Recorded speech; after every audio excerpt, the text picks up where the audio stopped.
program for skill enhancement and pre-practice ਦੇ ਅੱਜ 4th ਡੇ ਜਾਨੀ 6 ਅਗਸਤ 2022 ਨੂੰ ਸਾਡੇ ਵਿਚਕਾਰ ਅੱਜ ਦੇ ਜੋ ਵਕਤਾ ਨੇ principal Gurnaib Singh ji, principal Ajit sir Khalsa senior secondary school Janpur Mullanpur. ਅਸਲ ਵਿੱਚ ਆਪਾਂ ਕਹਿ ਦਿੰਦੇ ਜਾਨਪੁਰ ਹੀ ਹੈ, ਮੁੱਲਾਂਪੁਰ ਦੇ ਵਿੱਚ ਹੀ ਪੈ ਜਾਂਦਾ। मैं सर विद्यार्थियों को दस रहा, कई बार इन्होंने लगता होंगे कि जानपुर पिंड है तो टीचिंग प्रैक्टिस ऑप्ट करने वेले थोड़ा जिहा आइंदा भी पिंड च नहीं जाना। मुल्लापुर के विद्यार्थी जिद्दां ही तुसां मुल्लापुर का पुल क्रॉस करते हो नाल ही गुरुद्वारा साहब दे स्कूल हैगा, तो इसे करके मैं उहदे विच भी मुल्लापुर ही लिखिया सी। प्रिंसीपल गुरनैब सिंह जी पिछले लंबे समय तो Ajit sir Khalsa senior secondary school दे विच अपनियां सेवावां निभा रहे हैं और सानू बड़ा माण आ इन्हां ते, क्योंकि कुछ स्कूलों नाल साडा रिश्ता इस तरह का हुंदा जिथे असीं जिवें आपां कह लईए बिना पुछे भी आ जा सकते हैं। जदों लास्ट टाइम ते नैक की इंस्पैक्शन हुई सी तां उन्होंने इन्ना बड़ा स्कूल ऑप्ट किया कि आप रस्ते दे विच जिहड़ा स्कूल आउंदा तां इन्हां दा स्कूल जिहड़ा वो विजिट करांगे। और न्यायिक टीम इन्ना खुश हुई, वो कहते बाकी स्कूल देखने की लोड़ नहीं, इन्ना ज़्यादा खुश हुई कि असीं वी आर सैटिस्फाइड। तो प्रिंसीपल साहब हमेशा ही साडे विद्यार्थियों को कुछ ना कुछ नवां दसदे रहिंदे ने और साडा भी दिल करदा हुंदा, मेरा भी दिल करदा हुंदा कि जदों भी जाना तो इन्हां दे स्कूल च जरूर जाना, क्योंकि गल्लां बातां दे नाल कुछ ना कुछ पता लगता रहिंदा कि हुण वाले समय दे विच स्कूलों दे विच टीचर्स की कर रहे हैं और जिहड़े साडे प्यूपल टीचर्स हुंदे ने उन्हां नूं किहड़ी टैक्नोलॉजी होर सीखण दी लोड़ आ, किहड़े होर गुण सीखण दी लोड़ आ।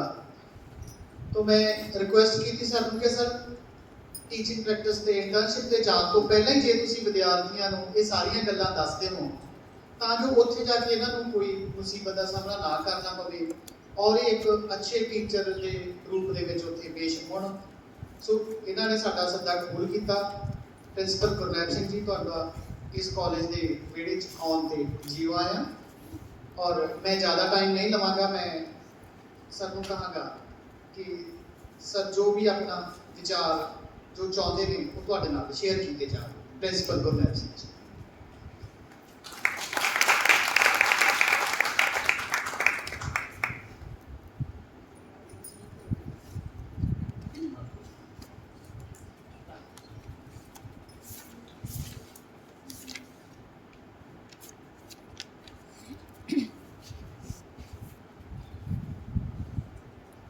सब तो पहला इस हाल दे विच विराजमान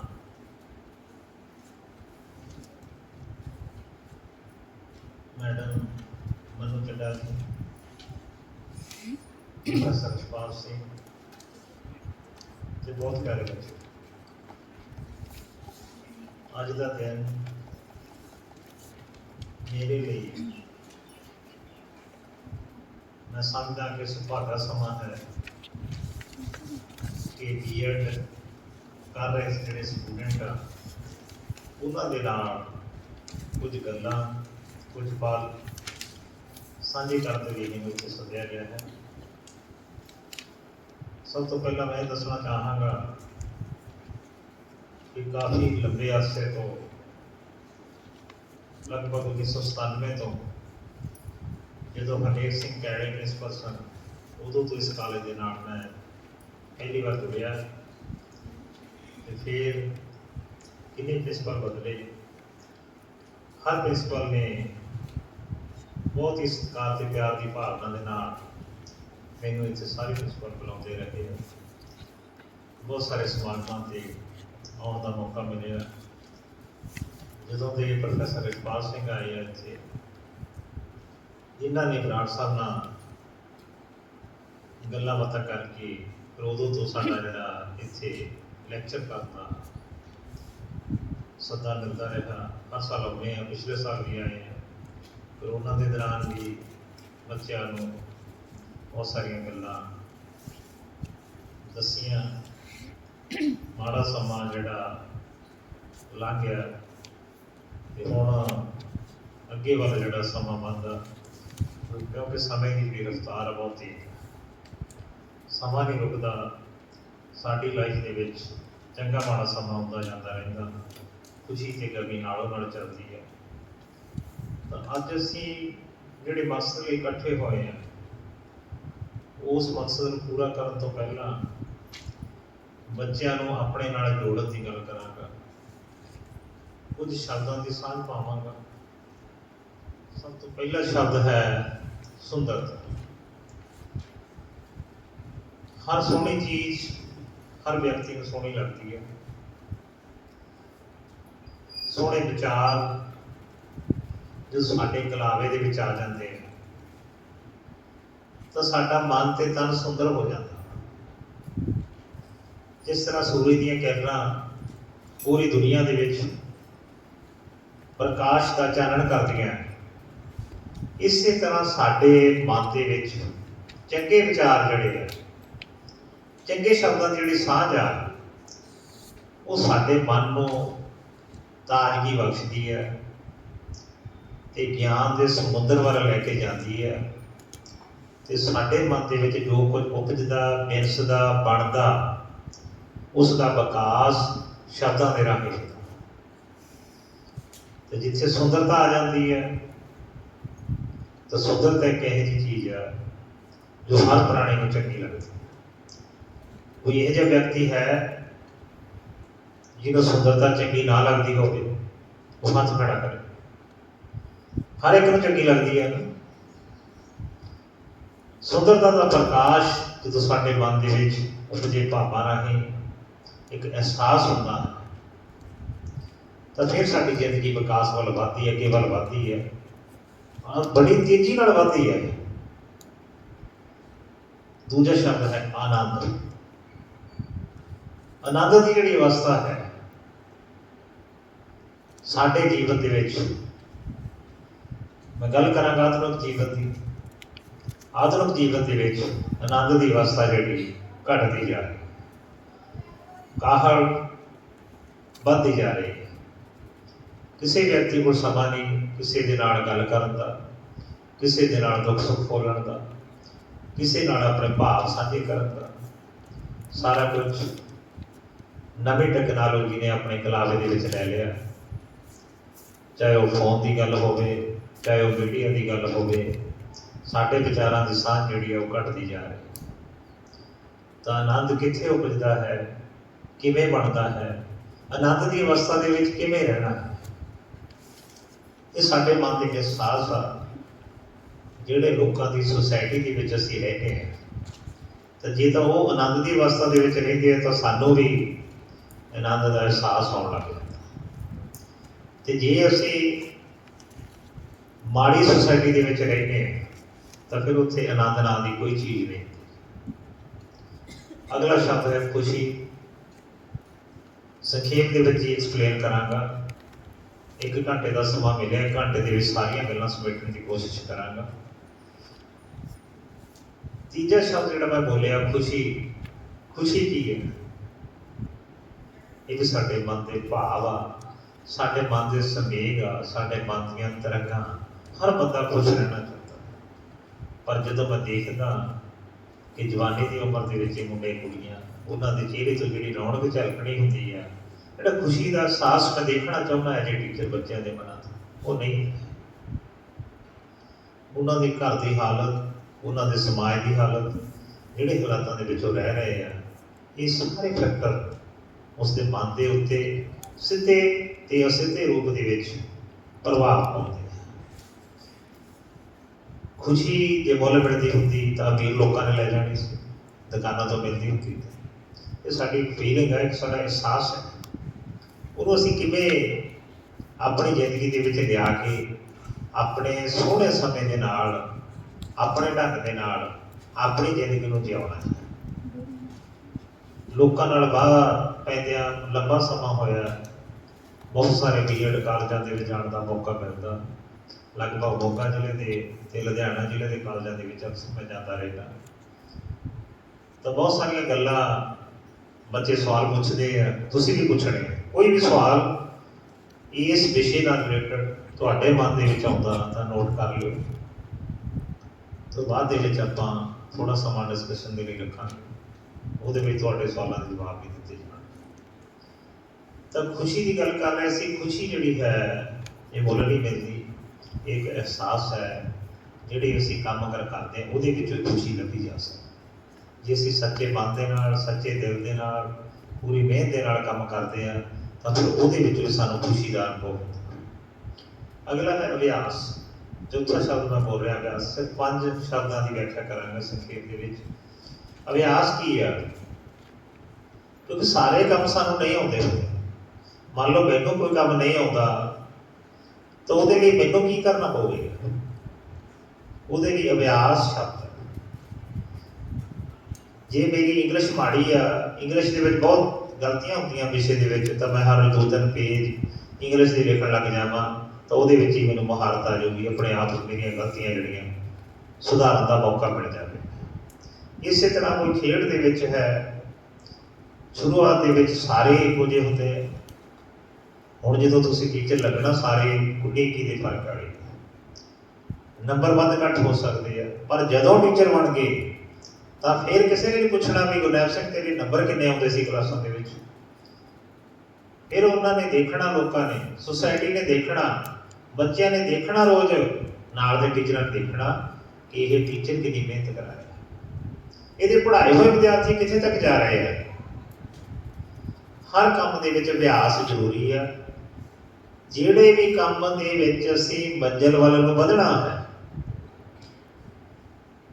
ਤੁਹਾਡੀ ਮੰਜ਼ਿਲ ਜਿਹੜੀ ਆ ਟੀਚਿੰਗ ਲਾਈਨ ਦੇ ਵਿੱਚ ਆਏ ਆ ਤਾਂ ਲਗਭਗ ਸਾਰਿਆਂ ਦੀ ਟੀਚਰ ਲਾਈਨ ਦੇ ਵਿੱਚ ਜਾਣ ਦੀ ਮਨਸ਼ਾ ਹੈ। ਤਾਂ ਤੁਸੀਂ ਕੀ ਅਭਿਆਸ ਕਰਨਾ ਹੈ? ਪਹਿਲਾਂ ਆਪ ਸਿੱਖਣਾ ਤੇ ਫਿਰ ਵਿਦਿਆਰਥੀਆਂ ਨੂੰ ਸਿਖਾਉਣਾ। ਪਹਿਲਾਂ ਆਪ ਪੜ੍ਹਨਾ ਤੇ ਫਿਰ ਵਿਦਿਆਰਥੀਆਂ ਨੂੰ ਪੜ੍ਹਾਉਣਾ। ਜਿੰਨੀ ਇੱਛਾ ਤੁਹਾਡੇ ਵਿੱਚ ਸਿੱਖਣ ਦੀ ਹੋਵੇਗੀ, ਓਨੀ ਹੀ ਇੱਛਾ ਬਾਅਦ ਦੇ ਵਿੱਚ ਸਿਖਾਉਣ ਦੀ ਹੋਵੇਗੀ। ਹਰ ਮਨੁੱਖ ਪਹਿਲਾਂ ਆਪ ਸਿੱਖਦਾ, ਫਿਰ ਉਹ ਦੂਜਿਆਂ ਨੂੰ ਸਿਖਾਉਂਦਾ। ਪਹਿਲਾਂ ਆਪ ਸੋਹਣਾ ਬਣਦਾ, ਫਿਰ ਉਹ ਦੂਜਿਆਂ ਨੂੰ ਸੋਹਣਾ ਬਣਾਉਣ ਦੀ ਕੋਸ਼ਿਸ਼ ਕਰਦਾ। ਪਹਿਲਾਂ ਉਹਦੇ ਆਪ ਦੇ ਵਿਚਾਰ ਅੱਛੇ ਹੁੰਦੇ ਆ, ਪਹਿਲਾਂ ਉਹ ਆਪ ਗੁਣਾਂ ਦਾ ਖਜ਼ਾਨਾ ਬਣਦਾ, ਫਿਰ ਉਹ ਦੂਜਿਆਂ ਨੂੰ ਬਣਾਉਣ ਦੀ ਸਮਰੱਥਾ ਰੱਖਦਾ ਹੈ। ਇਹ ਅਭਿਆਸ ਦੇ ਵਿੱਚ ਬਹੁਤ ਲੰਬਾ ਚੌੜਾ ਵਿਸ਼ਾ ਵਾ। ਪੂਰੀ ਕਿਤਾਬ ਲਿਖੀ ਜਾ ਸਕਦੀ ਹੈ, ਪੂਰੀ ਕਿਤਾਬ ਬੋਲੀ ਜਾ ਸਕਦੀ ਹੈ। ਪੰਜਵਾਂ ਹੈ ਰੰਗ। ਪੰਜਵਾਂ ਸ਼ਬਦ ਮੈਂ ਚੁਣਿਆ ਰੰਗ। ਤੇ ਰੰਗ ਦੀ ਕਿਸਮ ਜਿਹੜੀ ਆ ਬਹੁਤ ਜ਼ਿਆਦਾ ਵਾ, ਪਰ 7 ਰੰਗ ਜਿਹੜੇ ਆ ਪਾਪੂਲਰ ਆ, ਜਿਨ੍ਹਾਂ ਦੇ ਵਿੱਚ ਅਸੀਂ ਕੱਪੜੇ ਪਹਿਨਦੇ ਹਾਂ, ਜਿਨ੍ਹਾਂ ਦੇ ਵਿੱਚ ਸਾਡੇ ਵਿਚਾਰ ਰੰਗੇ ਹੋਏ ਆ, ਜਿਨ੍ਹਾਂ ਦੇ ਵਿੱਚ ਸਾਡਾ ਸੁਹੱਪਣ ਰੰਗਿਆ ਹੋਇਆ, ਸਾਡੀ ਸੋਚ ਤੇ ਸਿਆਹੀ ਦੀ ਪ੍ਰਕਿਰਿਆ ਰੰਗੀ ਹੋਈ ਹੈ। ਜੇਕਰ ਅਧਿਆਪਕ ਬਣ ਜਾ ਰਿਹਾ ਟੀਚਰ ਰੰਗਾਂ ਤੋਂ ਜਾਣੂ ਹੋਵੇਗਾ।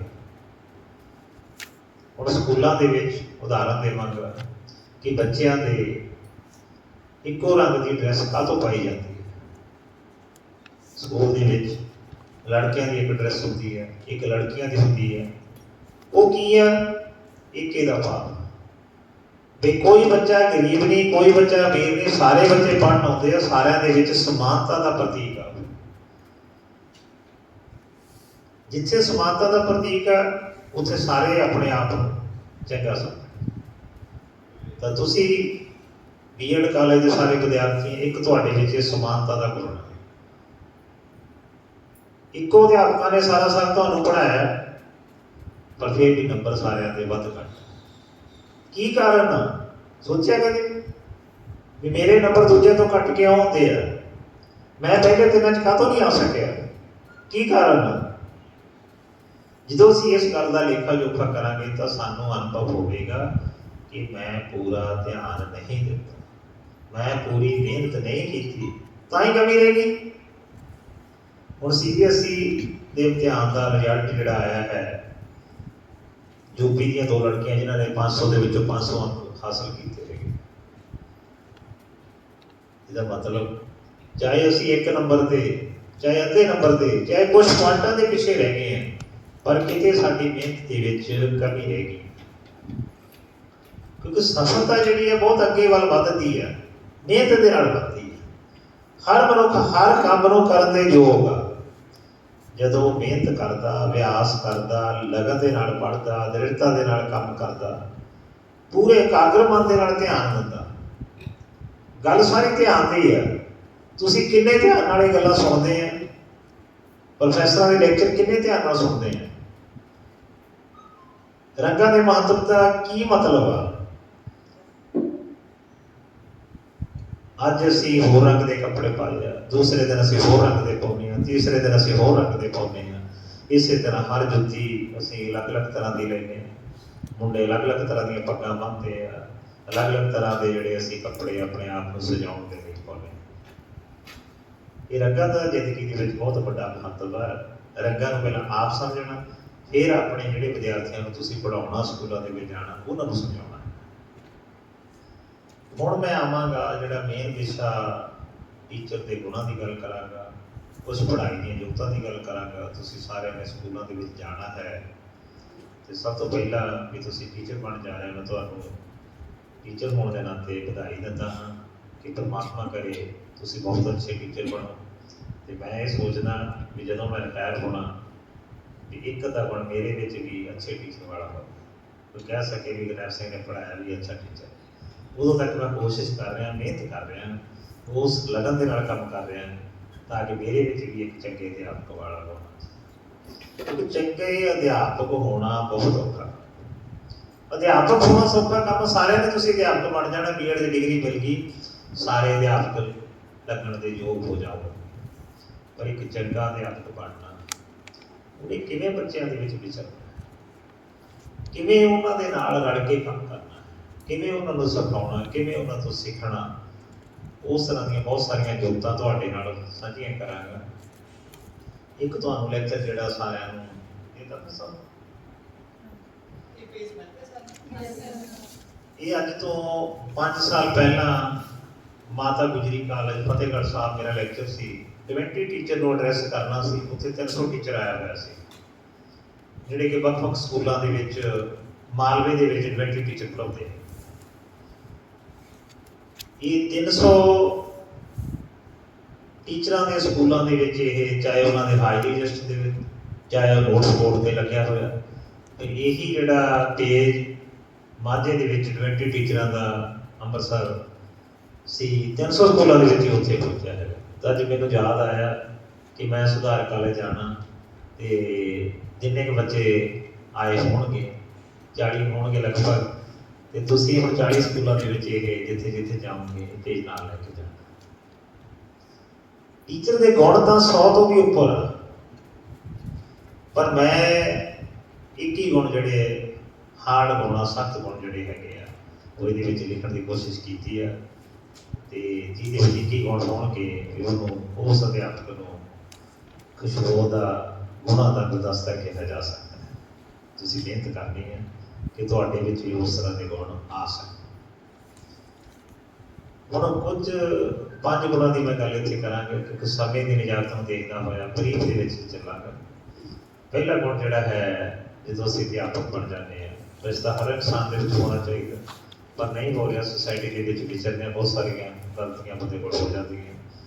ਤੇ ਮੈਂ ਟੀਚਰ ਦੇ ਲਈ ਲਾਜ਼ਮੀ ਸਮਝਦਾ, ਕਿਉਂਕਿ ਟੀਚਰ ਨੂੰ ਦੇਖ ਕੇ ਹੀ ਦੂਜਿਆਂ ਨੇ ਅੱਛੇ ਇਨਸਾਨ ਬਣਨਾ। ਅੱਛੇ ਇਨਸਾਨ ਦੀਆਂ ਬਾਅਦ 'ਚ ਗੱਲਾਂ ਕਰਾਂਗੇ। ਪਹਿਲਾਂ ਤੁਹਾਡੇ ਕਰੈਕਟਰ ਬਾਰੇ, ਵੀ ਉਹਦਾ ਕਰੈਕਟਰ ਜਿਹੜਾ ਉਹ ਚਾਹੇ 10 'ਚ ਖੜਾ ਹੋਵੇ, ਚਾਹੇ 5 'ਚ ਖੜਾ ਹੋਵੇ, ਚਾਹੇ 100 'ਚ ਖੜਾ ਹੋਵੇ, ਉਹਦਾ ਕਰੈਕਟਰ ਦੂਜਿਆਂ ਤੋਂ ਵੱਖਰਾ। ਵਿਦਿਆਰਥੀ ਤੁਹਾਡੇ 'ਤੇ ਮਾਣ ਕਰਨ, ਸਾਰੀ ਉਮਰ ਮਾਣ ਕਰਨ ਵੀ ਮੈਂ ਫਲਾਣੇ ਟੀਚਰ ਦਾ ਸਟੂਡੈਂਟ। ਪੂਰੀ ਦੁਨੀਆ ਦੇ ਵਿੱਚ ਜਦੋਂ ਟੀਚਰ ਜਾਵੇ ਤਾਂ ਹੱਥ ਜੋੜ ਕੇ ਵਿਦਿਆਰਥੀ ਖੜੇ ਹੋਣ ਤਾਂ ਉਹਨੂੰ ਖੁਸ਼ੀ ਮਿਲਦੀ। ਉਸ ਤਰ੍ਹਾਂ ਦੇ ਗੁਣ ਤੁਹਾਡੇ ਵਿੱਚ ਜੇ ਹੋਣਗੇ ਤਾਂ ਫਿਰ ਹੀ ਵਿਦਿਆਰਥੀ ਕਦਰ ਕਰਨਗੇ, ਨਹੀਂ ਤਾਂ ਤੁਸੀਂ ਖੜੇ ਹੁੰਦੇ ਆ ਤੇ ਵਿਦਿਆਰਥੀ ਕੋਲ ਦੀ ਲੱਗੀ ਜਾਂਦੇ। ਇਸ ਤਰ੍ਹਾਂ ਦੇ ਵੀ ਟੀਚਰ ਸਮਾਜ ਦੇ ਵਿੱਚ ਦੇਖਣ ਨੂੰ ਮਿਲਦੇ। ਆਪਣੇ ਆਪ ਨੂੰ ਤਾਂ ਪੱਕ ਰੱਖਣਾ ਹੈ, ਠੀਕ ਹੈ, ਆਪਣੇ ਆਪ ਨੂੰ ਬਚਾ ਕੇ ਰੱਖਣਾ ਹੈ ਮਾੜੀਆਂ ਗੱਲਾਂ ਤੋਂ, ਆਪਣੇ ਕਰੈਕਟਰ ਨੂੰ ਪੂਰਾ ਐ ਰੱਖਣਾ ਹੈ ਬਣਾ ਕੇ ਵੀ ਕੋਈ ਕਹੇ ਤਾਂ ਤੁਸੀਂ ਜਿੰਨੇ ਮਰਜ਼ੀ ਲੋਕਾਂ 'ਚ ਖੜੇ ਹੋ, ਤੁਹਾਡੇ ਤੇ ਕੋਈ ਸ਼ੱਕ ਨਹੀਂ। ਤੁਸੀਂ ਆਪਣੇ ਆਪ ਨੂੰ ਸੋਹਣਾ ਬਣਾ ਕੇ ਰੱਖਣਾ। ਆਪਣੇ ਆਚਰ ਨੂੰ ਚੰਗਾ ਬਣਾ ਕੇ ਰੱਖਣਾ। ਦੂਜਾ ਹੈ ਰਹਿਣੀ ਸਹਿਣੀ। ਤਾਂ ਸਾਦਗੀ, ਬਹੁਤ ਸਾਰੇ ਲੋਕ ਗੀਤਾਂ ਦੇ ਵਿੱਚ ਵੀ ਵਰਣਨ ਆਉਂਦਾ, ਤੇਰੀ ਸਾਦਗੀ ਨੇ ਲੁੱਟ ਲਿਆ ਮੈਨੂੰ। ਤੇ ਤੁਸੀਂ ਸੋਹਣੇ ਕੱਪੜੇ ਪਾਉਣੇ ਆ, ਸਾਫ਼ ਸੁਥਰੇ ਕੱਪੜੇ ਪਾਉਣੇ, ਕਿਉਂਕਿ ਬੱਚੇ ਨੇ ਹਰ ਅਦਾ ਨੂੰ ਤੁਹਾਡੇ ਨੂੰ ਦੇਖਣਾ, ਬੱਚੇ ਨੇ ਤੁਹਾਡੇ ਤੋਂ ਸਿੱਖਣਾ ਹੈ, ਉਹਨਾਂ ਨੇ ਤੁਹਾਡਾ ਪਹਿਰਾਵਾ ਦੇਖਣਾ ਹੈ, ਤੁਹਾਡੀ ਬੋਲਚਾਲ ਦੇਖਣੀ ਹੈ, ਤੁਹਾਡਾ ਤੁਰਨ ਦਾ ਸਟਾਈਲ ਦੇਖਣਾ ਹੈ, ਆਉਣ ਜਾਣ ਦਾ, ਕਿੱਥੇ ਖੜ੍ਹਦੇ ਆ ਕਿੱਥੇ ਜਾਂਦੇ ਆ, ਹਰ ਬੱਚੇ ਨੇ ਹਰ ਚੀਜ਼ ਨੋਟ ਕਰਨੀ। ਜਿਵੇਂ ਟੀਚਰ ਬੱਚੇ ਦੀ ਨੋਟ ਕਰਦਾ ਤਾਂ ਬੱਚੇ ਹਰ ਅਧਿਆਪਕ ਦੀ ਹਰ ਅਦਾ ਨੂੰ ਨੋਟ ਕਰਦੇ ਆ। ਕਹਿਣੀ ਤੇ ਕਰ, ਜੋ ਕੁਛ ਕਹਿਤਾ ਤੇ ਜੋ ਕਰਨਾ, ਉਹਦੇ ਵਿੱਚ ਬਹੁਤ ਅੰਤਰ ਨਹੀਂ ਚਾਹੀਦਾ। ਟੀਚਰ ਵਾਸਤੇ ਕੰਪਲਸਰੀ ਗੱਲ ਹੈ ਵੀ ਜਿਹੜੀ ਗੱਲ ਕਹਿਤੀ ਉਹੀ ਕਰਨੀ ਹੈ। ਇੱਕ ਵਾਰੀ ਪ੍ਰੋਫੈਸਰ ਰਿਸ਼ਪਾਲ ਸਿੰਘ ਨੇ ਮੈਨੂੰ ਕਹਿਤਾ ਵੀ ਸਰ ਤੁਸੀਂ 10 ਵਜੇ ਇਸ ਦਿਨ ਆਉਣਾ। ਮੈਂ ਕਿਹਾ 7 ਵਜੇ। ਤਾਂ ਮੇਰੀ ਡਿਊਟੀ ਹੈ ਚਾਹੇ ਕਿੰਨਾ ਕੰਮ ਹੋਵੇ, ਮੈਂ ਹੋਰ ਕੰਮ ਛੱਡ ਕੇ ਮੈਂ ਉਸ ਕਾਲਜ ਬੱਚੇ ਨੂੰ ਡਰੈਸ ਕਰਨ ਦੇ ਲਈ 10 ਵਜੇ ਆਉਣਾ, ਇਹ ਮੇਰੀ ਡਿਊਟੀ ਹੈ। 10 ਮਿੰਟ ਪਹਿਲਾਂ ਆਉਣਾ ਸਗੋਂ। ਇਵੇਂ ਤੁਸੀਂ ਜਦੋਂ ਡਿਸਿਪਲਿਨ ਦੇ ਵਿੱਚ ਬੱਚਿਆਂ ਨੂੰ ਲਿਆਉਣਾ, ਉਸ ਧਾਰਾ ਦੇ ਵਿੱਚ ਤੁਹਾਡੀ ਜਿਹੜੀ ਕਹਿਣੀ ਤੇ ਕਰਨੀ ਇੱਕ ਹੋਣੀ ਚਾਹੀਦੀ। ਇਸ ਤੇ ਪਹਿਲਾਂ ਦੇਣਾ ਹੈ, ਕੋਸ਼ਿਸ਼ ਕਰਨੀ ਹੈ। ਪਹਿਲਾਂ ਤੁਹਾਡੇ ਵਿੱਚ ਘੱਟ ਗੁਣ ਹੋ ਸਕਦੇ ਆ, ਪਰ ਜਦੋਂ ਤੁਸੀਂ ਅਭਿਆਸ ਕਰੋਗੇ ਤਾਂ ਫਿਰ ਤੁਹਾਡੇ ਵਿੱਚ ਉਹ ਗੁਣ ਪਰਪੱਕ ਹੋ ਜਾਣਗੇ। ਗੁੱਸੇ ਤੇ ਕਾਬੂ ਰੱਖਣਾ। ਬੱਚੇ ਸ਼ਰਾਰਤਾਂ ਕਰਦੇ ਹੁੰਦੇ ਆ, ਤੁਹਾਡੀ ਕਲਾਸ 'ਚ ਵੀ ਕਰਨਗੇ, ਹੈ ਨਾ, ਬਿਨਾਂ ਦੱਸੇ ਤੋਂ ਹੀ ਭੱਜਣਗੇ। ਮੈਡਮ ਕੁਛ ਲਿਖਣ ਲੱਗ ਗਈ ਬਲੈਕ ਬੋਰਡ 'ਤੇ ਤਾਂ ਫਿਰ ਵੀ ਕੋਈ ਨਾ ਕੋਈ ਸ਼ਰਾਰਤ ਕਰਨਗੇ। ਤਾਂ ਤੁਸੀਂ ਬੱਚਿਆਂ ਨੂੰ ਪਿਆਰ ਨਾਲ ਹੀ ਚੜ੍ਹਨਾ, ਆਪਣੇ ਗੁੱਸੇ ਨੂੰ ਕੰਟਰੋਲ ਰੱਖਣਾ। ਪੂਰੀ ਲਾਈਫ ਗੱਲ ਕੰਮ ਆਊਗੀ ਤੁਹਾਡੇ। ਜਿਹੜੇ ਲੋਕ ਗੁੱਸੇ ਨੂੰ ਕੰਟਰੋਲ ਕਰਨਾ ਸਿੱਖ ਜਾਂਦੇ, ਉਹ ਲਾਈਫ ਦੇ ਵਿੱਚ ਹਮੇਸ਼ਾ ਆਪਣੇ ਆਂਢ ਗੁਆਂਢ ਦੇ ਨਾਲੋਂ, ਆਪਣੇ ਪਰਿਵਾਰ ਦੇ ਮੈਂਬਰਾਂ ਦੇ ਨਾਲੋਂ, ਆਪਣੇ ਸਟਾਫ ਦੇ ਨਾਲੋਂ ਹਮੇਸ਼ਾ ਲਾਈਫ ਅੱਗੇ ਜਾਂਦੇ। ਇਹ ਗੱਲ ਯਾਦ ਰੱਖਿਓ। ਜਿਹਨੇ ਵੀ ਆਪਣੇ ਇਮੋਸ਼ਨਸ ਨੂੰ, ਆਪਣੇ ਸੰਵੇਗਾਂ ਨੂੰ, ਆਪਣੀਆਂ ਭਾਵਨਾਵਾਂ ਨੂੰ ਕੰਟਰੋਲ ਕਰਨਾ ਸਿੱਖ ਲਿਆ, ਗੁੱਸੇ ਦੇ ਵਿੱਚ ਬਹੁਤ ਕੁਛ ਸਬ ਪੁਆਇੰਟ ਹੈ, ਉਹਨੂੰ ਕੰਟਰੋਲ ਕਰਨਾ। ਬੜੇ ਲੋਕ ਸੁਸਾਈਡ ਕਰ ਜਾਂਦੇ, ਕਿਉਂ ਕਰ ਜਾਂਦੇ? ਕਿਉਂਕਿ ਉਹਨਾਂ ਨੇ ਸਿੱਖਿਆ ਨਹੀਂ ਗੁੱਸੇ ਨੂੰ ਕੰਟਰੋਲ ਕਰਨਾ। ਮੈਂ ਤੁਹਾਨੂੰ ਤਾਂ ਸਿਖਾ ਰਿਹਾ ਕਿ ਤੁਸੀਂ ਅੱਗੇ ਬਹੁਤ ਸਾਰੇ ਲੋਕਾਂ ਨੂੰ ਸਿਖਾਉਣਾ। ਕਿੰਨੇ ਬੱਚੇ ਪੜ੍ਹਦੇ ਹੋਣਗੇ ਇੱਕ ਸਕੂਲ ਦੇ ਵਿੱਚ, ਤੇ ਤੁਸੀਂ ਸਾਰਿਆਂ ਦੇ ਵਿੱਚ ਇਹ ਗੁਣ ਜਿਹੜਾ ਉਹ ਪਾਉਣਾ ਹੈਗਾ ਵੀ ਆਏ ਨਹੀਂ, ਆਏ ਕਰਨਾ। ਸਾਡੇ ਪਿੰਡ ਦਾ ਇੱਕ ਮੁੰਡਾ ਘਰਦਿਆਂ ਨਾਲ ਲੜ ਕੇ ਭੱਜ ਗਿਆ, ਸੁਸਾਈਡ ਕਰਨਾ, ਕਹਿੰਦਾ ਮੈਂ ਨਹਿਰ ਦੇ ਵਿੱਚ ਛਾਲ ਮਾਰਨੀ ਹੈ ਦੋਧਰਾਲੀ ਦੇ ਵਿੱਚ। ਸਾਡਾ ਮੋਗਾ ਜ਼ਿਲ੍ਹੇ ਦੇ ਵਿੱਚ ਪਿੰਡ ਆ, ਪ੍ਰੋਫੈਸਰ ਰਿਸ਼ਪਾਲ ਸਿੰਘ ਦੂਰ ਚੱਕ ਤੋਂ ਆਉਂਦੇ, ਗੁਆਂਢੀ ਪਿੰਡ ਤੋਂ ਅਸੀਂ। ਰਸਤੇ ਵਿੱਚ ਚੀਕਾਂ ਮਾਰਦਾ, ਰੌਲਾ ਪਾਉਂਦਾ ਜਾਂਦਾ ਵੀ ਲੋਕੋ ਮੈਨੂੰ ਬਚਾ ਲਓ, ਮੈਂ ਨਹਿਰ 'ਚ ਡਿੱਗਣ ਚੱਲਿਆ। ਬਹੁਤ ਸਾਰੇ ਲੋਕਾਂ ਨੇ ਦੇਖਿਆ, ਬਹੁਤ ਸਾਰੇ ਲੋਕਾਂ ਨੇ ਉਹਦੀ ਗੱਲ ਨੂੰ ਸੁਣਿਆ, ਕਿਸੇ ਨੇ ਨਹੀਂ ਰੋਕਿਆ। ਨਹਿਰ ਦੇ ਕੰਢੇ ਤੇ ਜਾ ਕੇ ਉਸੇ ਬੰਦੇ ਦਾ ਮਨ ਬਦਲ ਗਿਆ ਵੀ ਮੈਂ ਨਹੀਂ ਵੀ ਨਹਿਰ 'ਚ ਛਾਲ ਮਾਰਨੀ। ਹੁਣ ਉਹ ਲੋਕਾਂ ਨੂੰ, ਉਹਨਾਂ ਨੂੰ ਬੁਲਾਉਂਦਾ ਨਹੀਂ, ਜਿਹੜੇ ਰਾਹ 'ਚ ਉਹਨੇ ਦੇਖੇ ਸੀ ਗੁੱਸੇ 'ਚ ਤੁਰੇ ਜਾਂਦੇ ਨੇ, ਭੱਜੇ ਜਾਂਦੇ। ਉਹਦੀ ਮਾਂ ਵੀ ਮਗਰ ਜਾ ਰਹੀ ਸੀ ਤੇ ਪਿਓ ਵੀ ਜਾ ਰਿਹਾ ਸੀ। ਇਸ ਕਰਕੇ ਤੁਸੀਂ ਆਪਣੇ ਆਪ ਨੂੰ ਬਚਾਉਣਾ। ਹਾਲਾਤ ਜਿਹੜੇ ਹੋ ਰਹੇ ਆ, ਕਿਸੇ ਨੇ ਨਹੀਂ ਬਚਾਉਣਾ। ਤੁਸੀਂ ਘਰਦਿਆਂ ਨਾਲ ਗੁੱਸੇ ਹੋ ਗਏ, ਕੁੰਡੀ ਲਾਈ, ਕਮਰਾ ਬੰਦ ਕਰ ਲਿਆ, ਬਾਹਰ ਲੈ ਲਿਆ, ਤੁਸੀਂ ਕਾਹਦੇ ਇਨਸਾਨ ਆ? ਗੁਰਬਾਣੀ ਤਾਂ ਸਾਨੂੰ ਇਹ ਕਹਿ ਰਹੀ ਮਾਨਸ ਜਨਮ ਦਰਬ ਹੈ। ਗੁਰੂ ਸਾਹਿਬ ਸਾਨੂੰ ਕੀ ਸਿਖਾ ਰਹੇ ਆ? ਅਸੀਂ ਤਾਂ ਪੂਰੇ ਦੁਨੀਆ ਦੀ ਰਾਖੀ ਕਰਨੀ ਹੈ। ਗੁਰੂ ਸਾਹਿਬ ਨੇ ਸਾਡੇ ਜੇ ਗੁਣ ਭਰੇ ਆ। ਅਮੀਰ ਵੈਸੇ ਦੇ ਵਿੱਚ ਅਸੀਂ ਜੰਮੇ ਆ। ਇਹ ਗੱਲਾਂ ਤਾਂ ਸਾਡੇ ਨੇੜ ਤੇੜ ਵੀ ਨਹੀਂ ਆਉਣੀਆਂ ਚਾਹੀਦੀਆਂ। ਅਸੀਂ ਜਿੱਥੇ ਜਾਂਦੇ ਲੋਕਾਂ ਨੂੰ ਐਡਰੈਸ ਕਰਨਾ। ਜ਼ਿੰਦਗੀ ਤਾਂ ਬਹੁਤ ਸੋਹਣੀ ਹੈ, ਜ਼ਿੰਦਗੀ ਦੇ ਵਿੱਚ ਤਾਂ ਬਹੁਤ ਇੰਜੋਏ ਕਰ ਸਕਦੇ ਹਾਂ ਅਸੀਂ। ਥੋੜੇ ਪੈਸੇ ਵੀ ਕਰ ਸਕਦੇ ਹਾਂ, ਨਾ ਪੈਸੇ ਵੀ ਕਰ ਸਕਦੇ, ਪੈਸੇ ਨਹੀਂ ਫਿਰ ਵੀ ਅਸੀਂ ਬਹੁਤ ਖੁਸ਼ ਰਹਿ ਸਕਦੇ, ਬਹੁਤ ਇੰਜੋਏ ਕਰ ਸਕਦੇ। ਤੁਹਾਡਾ ਆਪਣਾ ਅਨੁਭਵ ਹੈ। ਮੇਰੀ ਗਰੀਬੀ ਰੱਬ ਦੇ ਰੰਗ। ਮਿਹਨਤ ਕਰਨਾ ਸਾਡਾ ਫਰਜ਼ ਹੈ। ਮਿਹਨਤ ਦਾ ਫਲ ਹਮੇਸ਼ਾ ਮਿੱਠਾ ਹੁੰਦਾ। ਜਿਹੜੇ ਲੋਕ ਮਿਹਨਤ ਕਰਦੇ ਆ, ਆਪਣੇ ਆਪ ਨੂੰ ਨਸ਼ਿਆਂ ਤੋਂ ਬਚਾ ਕੇ ਰੱਖਦੇ ਆ, ਸਲੀਕੇ ਦੇ ਵਿੱਚ ਕੰਮ ਕਰਦੇ ਆ, ਸੋਹੇ ਦੇ ਵਿੱਚ ਰਹਿੰਦੇ ਆ, ਮਿਹਨਤ ਕਰਦੇ ਆ, ਤਾਂ ਹਮੇਸ਼ਾ ਅੱਗੇ ਜਾਂਦੇ ਆ।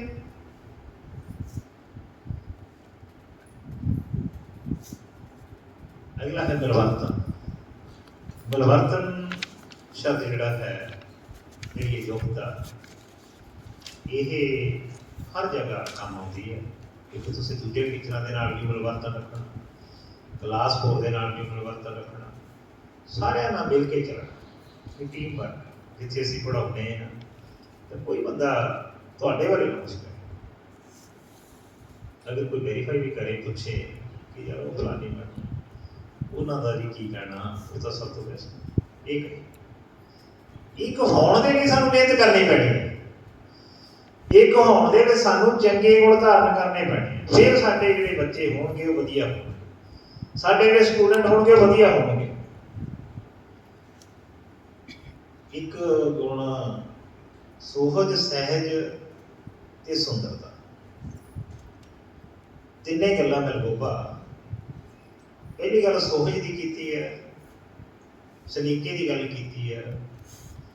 ਸੁਹਜ ਵੀ ਹੌਲੀ ਹੌਲੀ ਆਉਂਦਾ, ਸਾਡੀ ਜ਼ੁਬਾਨ ਦੇ ਵਿੱਚ ਮਿਠਾਸ ਵੀ ਹੌਲੀ ਹੌਲੀ ਆਉਂਦੀ ਹੈ। ਤੇ ਜਦੋਂ ਸਾਡੇ ਵਿੱਚ ਸੁਹਜ ਆ ਜਾਂਦਾ, ਇਹਦੇ ਨਾਲ ਬਹੁਤ ਸਾਰੇ ਗੁਣ ਹੋਰ ਆਉਂਦੇ। ਸੱਚ ਵੀ ਇਹਦੇ ਨਾਲ ਹੀ ਹੁੰਦਾ। ਸੱਚੇ ਮਾਰਗ ਚੱਲਦੇ ਹਾਂ, ਉਸਤਤ ਕਰੇ ਕਿਹਾ। ਅਸੀਂ ਸੱਚ ਬੋਲਣਾ ਸਿੱਖ ਲਿਆ, ਇੱਕ ਗੁਣ ਧਾਰਨ ਕਰ ਲਿਆ, ਤਾਂ ਸਾਰੇ ਸਾਡੀ ਸਿਫਤ ਕਰਦੇ ਆ ਵੀ ਇਹ ਬੰਦਾ ਯਾਰ ਸੱਚਾ, ਇਹ ਟੀਚਰ ਝੂਠ ਨਹੀਂ ਬੋਲਦਾ, ਜੋ ਕਹਿੰਦਾ ਉਹੀ ਕਰਦਾ। ਸਾਰੇ ਗੁਣ ਨਾਲ ਇੰਟਰਲੇਟਡ, ਸਾਰੇ ਗੁਣ ਅੰਤਰ ਸੰਬੰਧਿਤ ਇੱਕ ਦੂਜੇ ਦੇ ਨਾਲ। ਜਿਹੜੀਆਂ ਗੱਲਾਂ ਮੈਂ ਬੋਲਣੀਆਂ ਕਿਸੇ ਕਿਤਾਬ ਚੋਂ ਨਹੀਂ ਲਈਆਂ, ਸਾਰੀਆਂ ਗੱਲਾਂ ਤੁਹਾਨੂੰ ਨਿੱਜੀ ਤਜਰਬੇ ਨੂੰ ਦੱਸਣੀਆਂ, ਨਾ ਹੀ ਮੈਂ ਕੋਈ ਕਿਤਾਬ ਲੈ ਕੇ ਆਇਆ। ਸਿਰਫ ਪੁਆਇੰਟ ਨੋਟ ਕੀਤੇ, ਕੋਈ ਪੁਆਇੰਟ ਰਹਿ ਨਾ ਜਾਵੇ ਜਿੰਨੇ ਕਿ ਮੈਂ ਬੱਚਿਆਂ ਨੂੰ ਦੱਸਣੇ। ਸਹਿਜ ਕੀ ਆ? ਬਹੁਤ ਸਾਰੇ ਲੋਕਾਂ ਦੇ ਵਿੱਚ ਵਿਚਰਨ ਦਾ ਮੌਕਾ ਮਿਲਿਆ, ਜਿਹੜੇ ਸਹਿਜ ਸਿਖਾਉਂਦੇ ਉਹਨਾਂ ਦੇ ਵਿੱਚ ਸਹਿਜ ਨਹੀਂ ਹੈ। 6 ਸਾਲ ਪਹਿਲਾਂ ਲੁਧਿਆਣੇ ਇੰਟਰ ਸਕੂਲ ਕੋਈ ਕੰਪੀਟੀਸ਼ਨ ਸੀ, ਤੇ ਇੱਕ ਦਿਨ ਉਹਨਾਂ ਬੱਚਿਆਂ ਨੂੰ ਐਡਰੈਸ ਕਰਨ ਦੇ ਲਈ ਮੈਨੂੰ ਬੁਲਾਇਆ ਗਿਆ ਉੱਥੇ। ਤੇ ਪ੍ਰਬੰਧਕਾਂ ਨੇ, ਜਿਹੜੇ ਆਪ ਪ੍ਰਬੰਧਕ ਸੀ, ਜਿਹੜੇ ਲੋਕਾਂ ਨੂੰ ਸਹਿਜ ਦੇ ਵਿੱਚ ਰਹਿਣਾ ਸਿਖਾਉਂਦੇ ਸੀ, ਉਹਨਾਂ ਦਾ ਹੀ ਬੇਟਾ ਉੱਥੇ ਮਾਤਾ ਗੁਜਰੀ ਕਾਲਜ ਤੋਂ ਲੈਕਚਰ ਕਰਨ ਦੇ ਲਈ ਆਇਆ ਹੋਇਆ ਸੀ। ਉਹਦਾ ਲੈਕਚਰ ਬਾਅਦ ਦੇ ਵਿੱਚ ਹੋਣਾ ਸੀ, ਮੈਨੂੰ 9 ਵਜੇ ਦਾ ਟਾਈਮ ਦਿੱਤਾ ਹੋਇਆ ਸੀ, ਮੈਂ 8:30 ਜਾ ਕੇ ਰਿਪੋਰਟ ਕਰਤੀ। ਉਹਨਾਂ ਨੇ ਆਪਣੇ ਬੇਟੇ ਨੂੰ ਹੀ ਬੁਲਾਇਆ, ਪਹਿਲਾ ਲੈਕਚਰ ਜਿਹੜਾ ਸੀ, ਤੇ ਮੈਨੂੰ ਕਹਿੰਦੇ ਵੀ ਤੁਸੀਂ ਰਹਿਣ ਦੇ ਕੋਲ। ਮੈਂ ਕਿਹਾ ਜੀ ਰਹਿਣ ਦੇ ਕੋਲ। ਫਿਰ ਉਹ ਜਿਹੜੇ ਮੇਨ ਪ੍ਰਬੰਧਕ ਸੀ ਜਿਨ੍ਹਾਂ ਨੇ ਮੈਨੂੰ ਭੇਜਿਆ ਸੀ, ਮੈਂ ਸਪੈਸ਼ਲ ਇਸੇ ਕੰਮ ਗਿਆ ਸੀ। ਅੱਜ ਜੇ ਮੈਂ ਟੀਚਰਾਂ ਦੇ ਗੁਣਾਂ ਦੀ ਗੱਲ ਕਰ ਰਿਹਾ, ਉਹਦੇ ਬੱਚਿਆਂ ਦੇ ਗੁਣਾਂ ਦੀ ਗੱਲ ਕਰਨੀ ਸੀ ਵੀ ਬੱਚੇ 'ਚ ਜਦੋਂ ਸਟੂਡੈਂਟ ਲਾਈਫ ਦੇ ਵਿੱਚ ਪੜ੍ਹਦਾ ਤਾਂ ਕਿਹੜੇ 5 ਗੁਣ ਹੋਣੇ ਚਾਹੀਦੇ, ਇਹ ਵਿਸ਼ਾ ਸੀ ਮੇਰਾ। ਬਾਅਦ ਦੇ ਵਿੱਚ ਟਾਈਮ ਮਿਲਿਆ, ਮੈਂ ਬੋਲਿਆ ਵੀ ਪੜ੍ਹੋ ਗੱਲ। ਜਿਹੜੀ ਰੌਣਕ ਮੈਂ ਬੱਚਿਆਂ ਦੇ ਚਿਹਰਿਆਂ ਤੋਂ ਦੇਖਣੀ ਸੀ, ਉਹਨਾਂ ਨੇ ਮੇਰੀਆਂ ਅੱਖਾਂ 'ਚ ਅੱਖਾਂ ਪਾ ਕੇ ਗੱਲ ਕਰਨੀ ਸੀ, ਉਹਨਾਂ ਨੇ ਮੁਸਕਰਾਉਣਾ ਸੀ, ਉਹਨਾਂ ਨੇ ਕਿੰਨੀ ਲਾਈਫ ਦੇ ਵਿੱਚ ਕਿੰਨਾ ਕੁਛ ਅੱਗੇ ਐਡ ਕਰਨਾ ਸੀ। ਜ਼ਰੂਰੀ ਨਹੀਂ ਵੀ ਅਸੀਂ ਜਿਹੜਾ ਦਾਨ ਕਰਦੇ ਉਹ ਪੈਸਿਆਂ ਦਾ ਹੀ ਹੋਵੇ। ਜੇ ਵਿਚਾਰਾਂ ਦਾ ਦਾਨ ਕਰਨਾ ਸਿੱਖ ਲਿਆ ਤਾਂ ਬਹੁਤ ਸਾਰੇ ਲੋਕਾਂ ਦੀ ਜ਼ਿੰਦਗੀ ਬਦਲ ਸਕਦੇ ਹੋ ਤੁਸੀਂ। ਟੀਚਰ ਦੇ ਜੁਮੇ ਦਾ ਪ੍ਰਮਾਤਮਾ ਨੇ ਟੀਚਰ ਨੂੰ ਤਾਂ ਇੱਕ ਸਪੈਸ਼ਲ ਬਣਾ ਕੇ ਦਿੱਤਾ। ਇਹ ਤੋਂ ਪਹਿਲਾਂ ਆਪਣਾ ਆਪ ਵਧੀਆ ਬਣਾ ਲਿਆ, ਫਿਰ ਦੂਜਿਆਂ ਦਾ ਵਧੀਆ, ਦੂਜਿਆਂ ਦੀ ਜ਼ਿੰਦਗੀ ਦੇ ਵਿੱਚ ਰੰਗ ਭਰਨਾ, ਸੁਹਜ ਭਰਨਾ, ਸਹਿਜ ਭਰਨਾ, ਸੁੰਦਰਤਾ ਦਾ ਪ੍ਰਕਾਸ਼ ਕਰਨਾ। ਸੁੰਦਰਤਾ ਬਾਹਰੋਂ ਕਿਤੋਂ ਨਹੀਂ ਆਉਣੀ, ਚੰਗੇ ਵਿਚਾਰਾਂ ਦੇ ਨਾਲ ਹੀ ਆਉਣੀ। ਇੱਕ ਪਰਮਾਤਮਾ ਪੂਰੀ ਸ੍ਰਿਸ਼ਟੀ ਦਾ ਮਾਲਕ, ਅਸੀਂ ਸਾਰੇ ਜਿੰਨੀਆਂ ਆਤਮਾਵਾਂ, ਸਾਰੇ ਉਹਦਾ ਇੱਕ ਅੰਗ ਆ, ਇੱਕ ਪਾਰਟ। ਜੰਮਣ ਤੇ ਮਰਨ ਦਾ ਸਾਰਾ ਕੁਦਰਤ ਦੇ ਕੋਲ ਆ, ਸ੍ਰਿਸ਼ਟੀ ਦੇ ਕੋਲ ਆ, ਪਰਮਾਤਮਾ ਦੇ ਕੋਲ ਆ। ਜਿਹੜੀ ਸ਼ਕਤੀ ਸਾਨੂੰ ਨਹੀਂ ਦਿਸਦੀ, ਉਸ ਦੇ ਹੱਥ ਦੇ ਵਿੱਚ ਹੀ ਕੰਟਰੋਲ ਆ। ਤੇ ਸਾਡਾ ਕੰਮ ਕੀ ਹੈ? ਅਸੀਂ ਤਾਂ ਉਸ ਪਰਮਾਤਮਾ ਦਾ ਸ਼ੁਕਰ ਕਰਨਾ ਕਿ ਅਸੀਂ ਸਿਹਤ ਪੱਖੋਂ ਠੀਕ ਆ, ਸਾਰੇ ਸਾਡੇ ਅੰਗ ਪੂਰੇ ਆ, ਤੇ ਪਰਮਾਤਮਾ ਨੇ ਸਾਨੂੰ ਇਸ ਧਰਤੀ ਤੇ ਭੇਜਿਆ ਕਿ ਅਸੀਂ ਚੰਗਾ ਕਰਨਾ। ਚੰਗਾ ਕੰਮ ਪਹਿਲਾਂ ਆਪਣੇ ਲਈ, ਫਿਰ ਆਪਣੇ ਪਰਿਵਾਰ ਦੇ ਲਈ, ਫਿਰ ਆਪਣੇ ਆਂਢ ਗੁਆਂਢ ਦੇ ਲਈ, ਜਿਹੜੇ ਲੋਕਾਂ ਦੇ ਵਿੱਚ ਵਿਚਰਦੇ, ਫਿਰ ਤੁਹਾਨੂੰ ਬਾਹਰ ਸੁਸਾਇਟੀ ਦੇ ਵਿੱਚ ਬੁਲਾਇਆ ਜਾਣਾ। ਫਿਰ ਬਾਹਰ ਸੁਸਾਇਟੀ ਦੀ ਜਿੱਥੇ ਵੀ ਜਾਓਗੇ, ਬਹੁਤ ਸਾਰੇ ਜ਼ਿਲ੍ਹਿਆਂ ਦੇ ਵਿੱਚ, ਬਹੁਤ ਸਾਰੇ ਸਕੂਲਾਂ, ਕਾਲਜਾਂ, ਯੂਨੀਵਰਸਿਟੀਆਂ ਦੇ ਵਿੱਚ ਆਉਣ ਦਾ ਮੌਕਾ ਮਿਲਦਾ। 2019 ਦੇ ਵਿੱਚ ਉਧਰ ਕੈਨੇਡਾ ਜਾਣ ਦਾ ਮੌਕਾ ਮਿਲਿਆ, ਉੱਥੇ ਮੈਨੂੰ ਸਨਮਾਨਿਤ ਕੀਤਾ ਗਿਆ, ਤੇ ਮੈਂ ਉਹਨਾਂ ਨੂੰ ਕਿਹਾ ਕਿ ਮੈਨੂੰ ਆਦੇ ਵਿੱਚ ਸਨਮਾਨ। ਮੈਂ ਕੰਮ ਤਾਂ ਕੋਈ ਕੀਤਾ ਨਹੀਂ ਕੈਨੇਡਾ ਦੇ ਲਈ। ਉਹ ਕਹਿੰਦੇ ਜਦੋਂ ਰਿਟਾਇਰ ਹੋ ਗਏ ਸਾਡੇ ਕੋਲ ਆ ਜਾਓ, ਸਾਡੇ ਬੱਚਿਆਂ ਨੂੰ ਪੜ੍ਹਾਇਆ। ਮੋਹਰ ਲਾਤੀ ਉਹਨਾਂ ਨੇ। ਜਿਹੜਾ ਬੰਦਾ ਇੱਧਰ ਵੀ ਟੀਚਰ ਰਿਹਾ ਸਾਰੀ ਉਮਰ ਤੇ ਉੱਧਰ ਵੀ ਜਾ ਕੇ ਆਫਟਰ ਰਿਟਾਇਰਮੈਂਟ ਦੇਖੋ, ਜੇ ਲੋਕਾਂ ਦੇ ਵਿੱਚ ਵਿਚਰਦੇ ਤੁਸੀਂ ਚੰਗਾ ਕੰਮ ਕਰਦੇ ਹੋ ਤਾਂ ਪਹਿਲਾਂ ਹੀ ਉਸ ਤਰ੍ਹਾਂ ਦੀ ਸੰਭਾਵਨਾ ਬਣ ਲੱਗ ਜਾਂਦੀ ਹੈ, ਮੈਂਟਲੀ ਤੁਸੀਂ ਪ੍ਰਪੇਅਰ ਹੋ ਜਾਂਦੇ ਹੋ।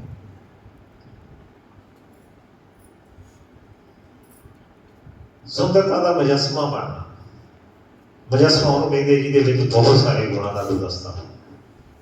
ਗੁਲਦਸਤੇ ਤੋਂ ਅਗਲਾ ਸ਼ਬਦ ਮੁਜੱਸਮਾ ਬੋਲਿਆ। ਬਹੁਤ ਸਾਰੇ ਗੁਣਾਂ ਦਾ ਸੁਮੇਲ ਜਦੋਂ ਤੁਸੀਂ ਬਣ ਜਾਵੋਗੇ, ਤੁਹਾਡੀ ਲਾਈਫ ਅੱਛੀ ਬਣ ਜਾਵੇਗੀ। ਤੁਸੀਂ ਅੱਗੇ ਜਾਓਗੇ, ਬੱਚਿਆਂ ਨੂੰ ਸਿਖਾਓਗੇ, ਤੁਹਾਡੇ ਸਕੂਲ ਦੇ ਬੱਚੇ ਹਰ ਖੇਤਰ ਦੇ ਵਿੱਚ ਨਵੀਆਂ ਪਲਾਂਘਾਂ ਫੁੱਟਣਗੀਆਂ। ਹੁਣ ਪੜ੍ਹਾਈ ਦੀਆਂ ਯੋਗਤਾਂ ਜਿਹੜੀਆਂ ਉਹ ਸਾਂਝੀਆਂ ਕਰਾਂਗੇ। ਉਹਦੇ ਵਿੱਚ ਪਹਿਲੀ ਯੁਕਤ ਜਿਹੜੀ ਆ ਵੀ ਜਦੋਂ ਅਸੀਂ ਟੀਚਰ ਬਣ ਗਏ, ਹੁਣ ਤੁਸੀਂ ਜਾਣਾ ਟੀਚਿੰਗ ਪ੍ਰੈਕਟਿਸ ਲਾਉਣ। ਪਹਿਲੀ ਯੋਗਤਾ ਤੁਹਾਡਾ ਕੰਮ, ਤੁਹਾਡੀ ਡਿਊਟੀ ਪੜ੍ਹਾਈ ਦੀ ਹੈ। 4 ਮਹੀਨੇ ਤੁਸੀਂ ਉਸ ਸੰਸਥਾ ਦੇ ਵਿੱਚ ਰਹਿਣਾ,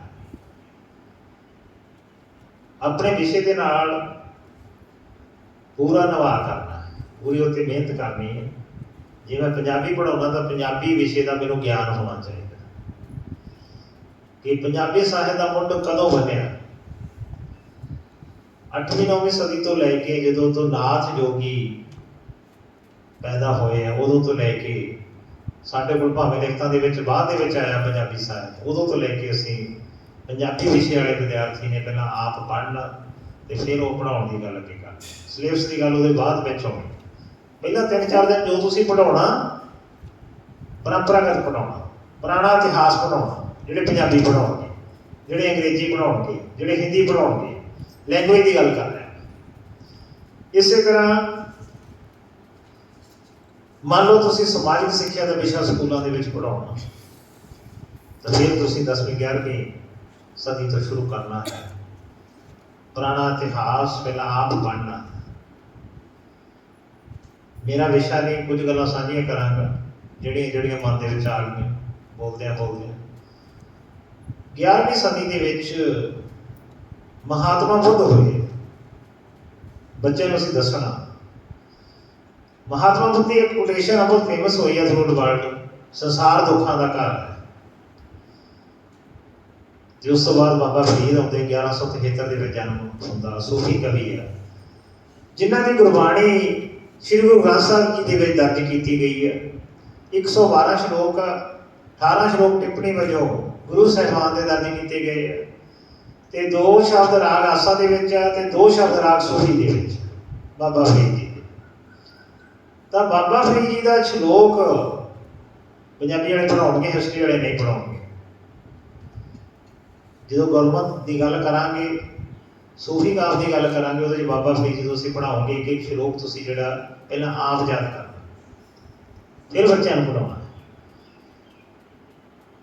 15ਵੀਂ ਸਦੀ ਦੇ ਵਿੱਚ ਗੁਰੂ ਨਾਨਕ ਦੇਵ ਜੀ ਆਉਂਦੇ ਆ, 12ਵੀਂ ਸਦੀ ਦੇ ਵਿੱਚ ਪਹਿਲਾਂ ਆਪਾਂ ਬਾਬਾ ਫਰੀਦ ਦੀ ਗੱਲ ਕਰ ਰਹੇ ਸੀ। ਉੱਥੇ ਚੜ੍ਹ ਕੇ ਦੇਖਿਆ ਘਰ ਘਰ ਇਹ ਹਾਲ। ਪਹਿਲਾਂ ਕਿਹਾ ਸੰਸਾਰ ਦੁੱਖਾਂ ਦਾ ਘਰ, ਫਿਰ ਉਹਨਾਂ ਨੇ ਕਿਹਾ ਹਰ ਘਰ ਦੇ ਵਿੱਚ ਉਹੀ ਧੂੰਆਂ ਨਿਕਲਦਾ, ਹਰ ਪਰਿਵਾਰ ਦੇ ਵਿੱਚ ਦੁੱਖ ਤੇ ਕਲੇਸ਼ ਆ। ਫਿਰ ਗੁਰੂ ਨਾਨਕ ਦੇਵ ਜੀ ਨੇ ਕੀ ਕਿਹਾ, ਨਾਨਕ ਦੁਖੀਆ ਸਭ ਸੰਸਾਰ। ਤੇ ਅੱਜ ਦੇ ਰਾਈਟਰ ਵੀ ਇਹੀ ਗੱਲਾਂ ਕਹਿ ਰਹੇ ਆ। ਸਾਰਾ ਕੁਝ ਸਾਡਾ ਇਤਿਹਾਸ ਦੇ ਵਿੱਚ ਪਿਆ ਹੈ। ਜਦੋਂ ਅਸੀਂ ਪੜ੍ਹਾਂਗੇ ਤਾਂ ਫਿਰ ਦੱਸਾਂਗੇ ਕਿਉਂ ਕਿਹਾ ਨਾਨਕ ਦੁਖੀਆ ਸਭ ਸੰਸਾਰ। ਗੁਰੂ ਸਾਹਿਬ ਨੂੰ ਪਤਾ ਸੀ ਕਿ ਹਰ ਬੰਦਾ ਕਿਸੇ ਨਾ ਕਿਸੇ ਪੱਖ ਤੋਂ ਦੁਖੀ ਹੈ, ਹਰ ਬੰਦਾ ਰੋਂਦਾ। ਕੋਈ ਵਿਦਿਆਰਥੀ ਹਾਲ ਦੇ ਵਿੱਚ ਬੈਠਾ ਹੋਵੇ ਜਿਹੜਾ ਆਪਣੀ ਜ਼ਿੰਦਗੀ ਕਦੇ ਰੋਇਆ ਨਾ ਹੋਵੇ, ਉਹ ਹੈ ਕੋਈ? ਹੱਥ ਖੜਾ ਕਰੋ। ਜਿੰਨੇ ਲੋਕ ਅਸੀਂ ਖੜੇ ਬੈਠੇ ਆ ਸਾਰੇ, ਮੈਂ ਵੀ ਤੁਹਾਡੇ ਵਿੱਚ ਹੀ ਸ਼ਾਮਲ ਹਾਂ, ਕੋਈ ਬੰਦਾ ਰੋਇਆ ਨਾ ਹੋਵੇ, ਹੱਥ ਖੜਾ ਕਰਕੇ ਮੈਨੂੰ ਦੱਸ ਦੇ। ਹਰ ਮੁੰਡਾ ਹਰ ਕੁੜੀ ਰੋਈ ਹੋਈ।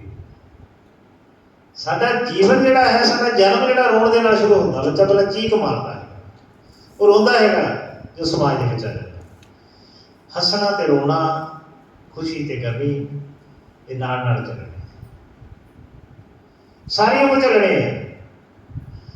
ਤੇ ਅਸੀਂ ਸਿੱਖਣਾ ਕਿ ਖੁਸ਼ੀ ਨੂੰ ਕਿਵੇਂ ਕਲਾਵੇ ਦੇ ਵਿੱਚ ਲੈਣਾ ਤੇ ਗਮੀ ਨੂੰ ਕਿਵੇਂ ਦੂਰ ਭਜਾਉਣਾ, ਇਹਨਾਂ ਨੂੰ ਸਮਾਨਾਂਤਰ ਕਿਵੇਂ ਕਰਨਾ ਹੈਗਾ। ਇਹ ਗੱਲ ਟੀਚਰਾਂ ਦੇ ਹਿੱਸੇ ਆਈ ਹੈ। ਟੀਚਰ ਇਸ ਗੱਲ ਨੂੰ ਪਹਿਲਾਂ ਆਪ ਸਿੱਖਦੇ ਆ, ਫਿਰ ਉਹਦਾ ਅਭਿਆਸ ਕਰਦੇ ਆ, ਫਿਰ ਉਹ ਦੂਜਿਆਂ ਤੇ ਲਾਗੂ ਕਰਦੇ ਆ। ਇਹ ਸਾਰੀ ਵਿਚਾਰਾਂ ਦੀ ਗੱਲ ਆ, ਸ਼ਬਦ ਦੀ ਗੱਲ ਆ।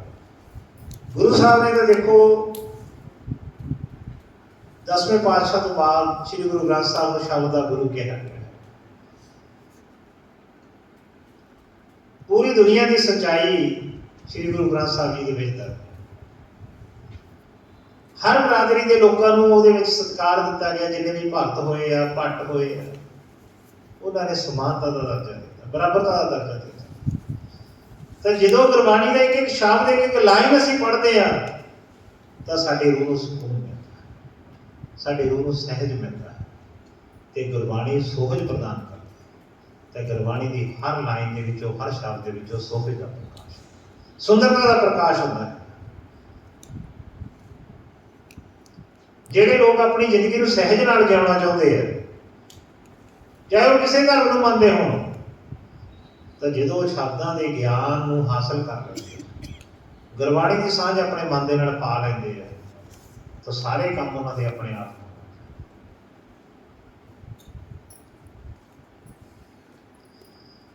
ਦੂਜੀ ਜੁਗਤ ਪੜ੍ਹਾਈ ਤੋਂ ਬਾਅਦ ਆ ਜਾਣੀ ਹੈ, ਬਹੁਤ ਲੰਬਾ ਵਿਸ਼ਾ ਪੜ੍ਹਾਈ ਵਾਲਾ। ਦੂਜੀ ਜੁਗਤ ਜਿਹੜੀ ਆ ਤੁਸੀਂ ਸਕੂਲਾਂ ਦੇ ਵਿੱਚ ਜਾ ਕੇ ਦੇਖਣੀ ਆ, ਉਹ ਹੈ ਖੇਡਾਂ ਬਾਰੇ।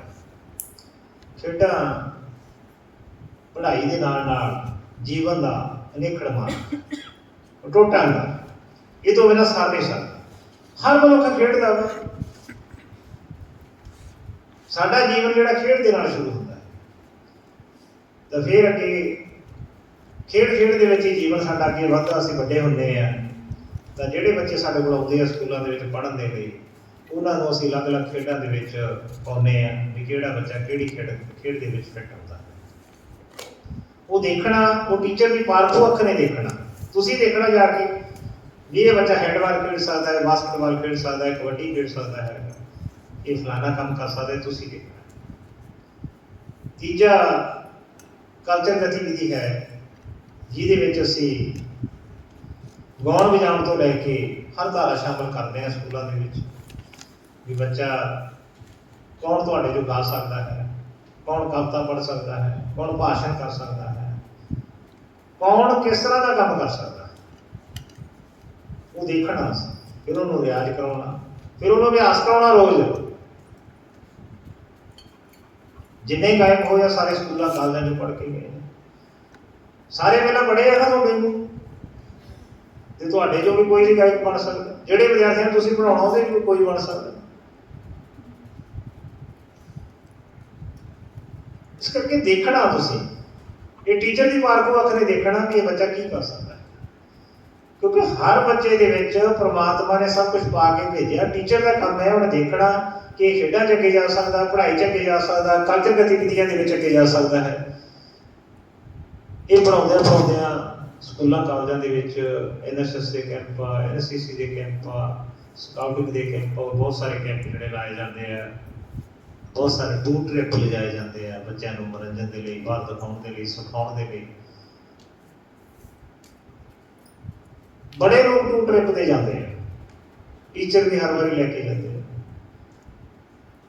ਤੇ ਮੈਂ ਵੀ ਆਪਣੇ ਸਕੂਲ ਦਾ ਹਰ ਵਾਰੀ ਟੀਚਰਾਂ ਦਾ, ਬੱਚਿਆਂ ਦਾ ਕੰਪਲਸਰੀ ਹੁੰਦਾ ਹਰ ਇੱਕ ਲਈ, ਉਹ ਟੂਰ ਟ੍ਰਿਪ ਲੈ ਕੇ ਜਾਂਦੇ ਆ।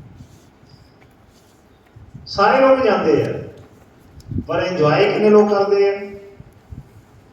30% ਲੋਕਾਂ ਦੇ ਹਿੱਸੇ ਆਉਂਦਾ ਤੇ 70% ਪੈਸੇ ਖਰਚ ਕੇ ਵਾਪਸ ਹੋ ਜਾਂਦੇ।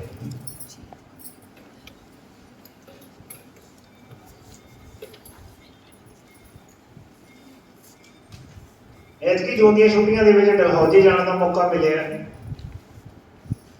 ਸੁਧਾਰ ਪਿੰਡ ਦੇ ਰਿਟਾਇਰਡ ਟੀਚਰ ਮਿਲ ਗਏ ਉੱਥੇ ਮੈਨੂੰ, ਤੇ ਮੈਂ ਉਹਨਾਂ ਨੂੰ ਇੱਕ ਸਵਾਲ ਪੁੱਛਿਆ ਜਦੋਂ ਸਾਡੀ ਜਾਣ ਪਛਾਣ ਹੋਈ। ਮੈਂ ਕਿਹਾ ਸਰ ਵੀ ਕਿੰਨਾ ਕੁ ਇੰਜੋਏ ਕੀਤਾ, ਕੀ ਦੇਖੋ ਉਹ ਤਾਂ ਯਾਰ ਮੌਸਮ ਕਰਕੇ ਆਉਂਦੇ ਆ ਲੋਕ, ਹੈ ਤਾਂ ਕੁਛ ਨਹੀਂ ਉੱਥੇ।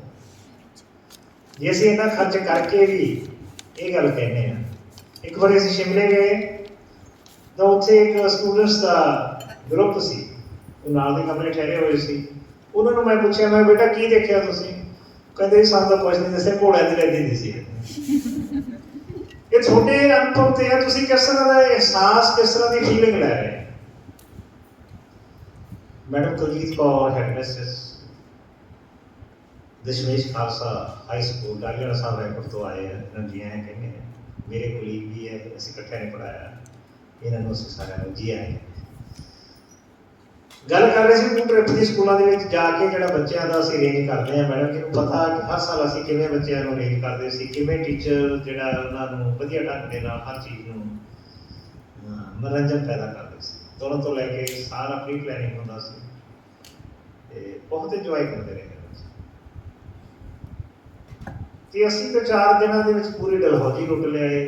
वो बंदा कहता भी मैनूं तो मौसम करके ठीक है, भी मौसम करके सी आ गए, नाल वाइफ भी सी, बच्चे भी सी, है ना, भी खर्च भी 10-15-20 हज़ार करे तो लग्या भी कुछ ना, तो गए तो ना गए बराबर ही। जो जाना तो तुहाडे सारा मन की अवस्था दे नाल जुड़िया होया, तुहाडे संवेगां दे नाल, तुहाडी सोच जे उत्थे होगी कि असीं टूर ते आए इंजॉय करना है, वधिया असीं उत्थे खाना खाना, वधिया होटल च रहना, सारा कुछ असीं वधिया करना,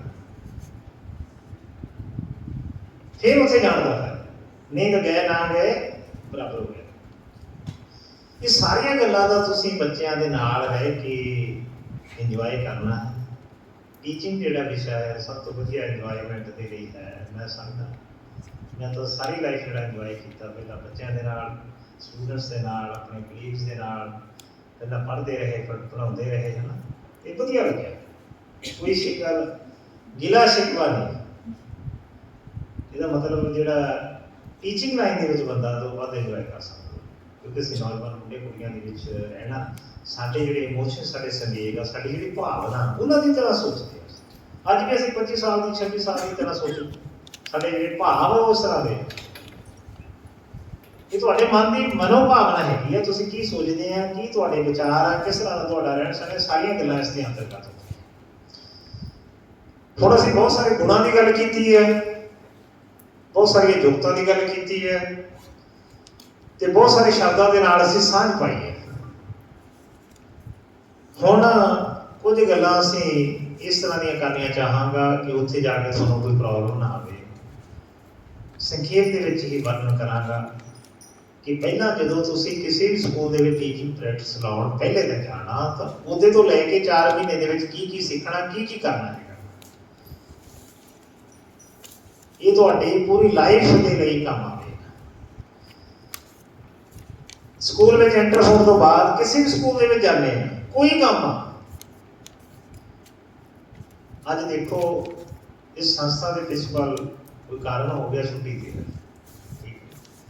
कोई भी जेड़ा बंदा बाहरों कॉलेज आता तो उन्हें सब तो पहला कित्थे जाना, प्रिंसिपल दफ्तर दे विच। तुसीं अगे अफसर भी बन गए, किसी संस्था के जाना, डीसी दफ्तर गए हैं तो तुसीं भावें डीसी तो बड़े अफसर हैं, चाहे कोई मिनिस्टर हैं, पहला तुसीं जाके उन्होंने रूप दे जाना, ये गुण होना चाहिए। बड़े लोग कि उहदे विच नहीं जाते है, मैं तो जिहड़े काम आया भी लैक्चर करना है, मैं सिद्धा उत्थे ही चला जाना, पर ये जिंदगी का वधिया असूल बना लो। जिहड़ी भी संस्था दे विच जिथे भी गए हैं तो पहला उत्थों का जिहड़ा मुखी आ उस रूप में जाना, ठीक है। उस तो बाद तुहानूं टाइम टेबल मिलेगा, स्कूलों में जाओगे प्रिंसिपल ऑफिस के विच, वो टीचर को बुलाएंगे तो टाइम टेबल मिलेगा कि तुसी ऐस क्लास को विषय के मुताबिक पढ़ाना है, टाइम टेबल ले लिया, ठीक है। समय की गल पूछ ली भी 8 तो 2 असीं इत्थे रहना है पूरा दिन, ठीक है। किहड़ियां खेडां चलदियां, पढ़ाई दे विच कितना सिलेबस होया, सारा कुछ असीं पहले दिन पूछना है, दूजे टीचरां नूं पूछना, पूछ के सारा कुछ असीं नोट करना। नोट करन तो बाद असीं एक उन्हां तो हाज़री रजिस्टर करनी, जिहड़ी क्लास पढ़ाउणगे बच्चों की हाज़री करनी, जे हाज़री घट तो संबंधित टीचर को दसना भी सारे इस क्लास के बच्चे घट आ रहे, गिनती पूरी करने की कोशिश कर, क्योंकि जो थोड़े पढ़ाने का ढंग वधिया होगा तो बच्चों की गिनती पूरी रहेगी। जे साडे पढ़ाने का ढंग माड़ा होगा तो फिर गिनती जी घटेगी, ठीक है। दूजा है उत्थे एक हर स्कूल के विच दाखला खारिज रजिस्टर लग्या होंदा, जिहड़ा भी बच्चा स्कूल के विच एंटर होंदा तो वो एक दाखला नंबर दिता जाता। हुण जिवें कंप्यूटर ते ई पंजाब दे उत्ते हर बच्चा आधार कार्ड लेके आउंदा, पहलां असीं चाड़ के देखते हैं बच्चा दाखल हो सकदा कि नहीं हो सकदा, ये पहलां किसी होर स्कूल च तां नहीं होया। इस गल का ख्याल रखना, ठीक है।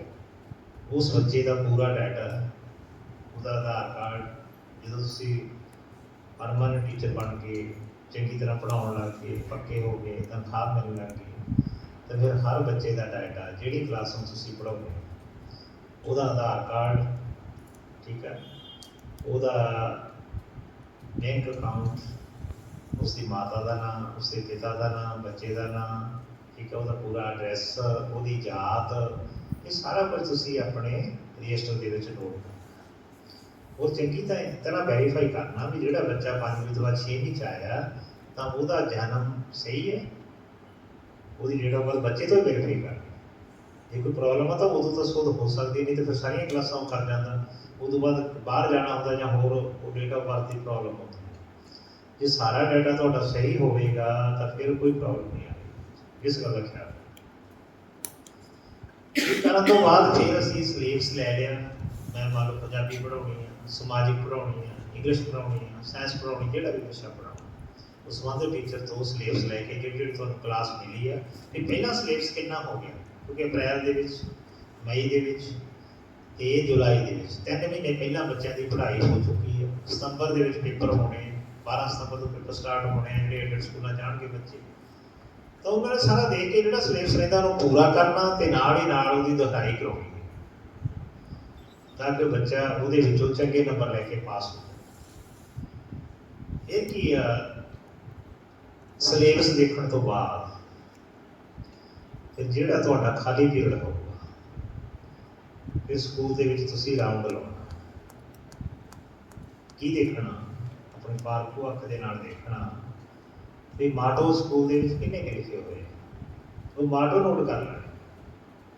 ਮਾਟੋ ਨੋਟ ਕਰਨ ਤੋਂ ਬਾਅਦ ਤੁਹਾਡੇ ਮਨ ਦੇ ਵਿੱਚ ਬਹੁਤ ਸਾਰੇ ਹੋਰ ਵਿਚਾਰ ਆਉਂਦੇ ਆ, ਕਿਉਂਕਿ ਤੁਹਾਨੂੰ ਪੜ੍ਹਦਿਆਂ ਨੂੰ ਕਾਫੀ ਸਾਲ ਹੋ ਗਏ, 14-15 ਸਾਲ ਹੋ ਗਏ ਪੜ੍ਹਦਿਆਂ ਨੂੰ।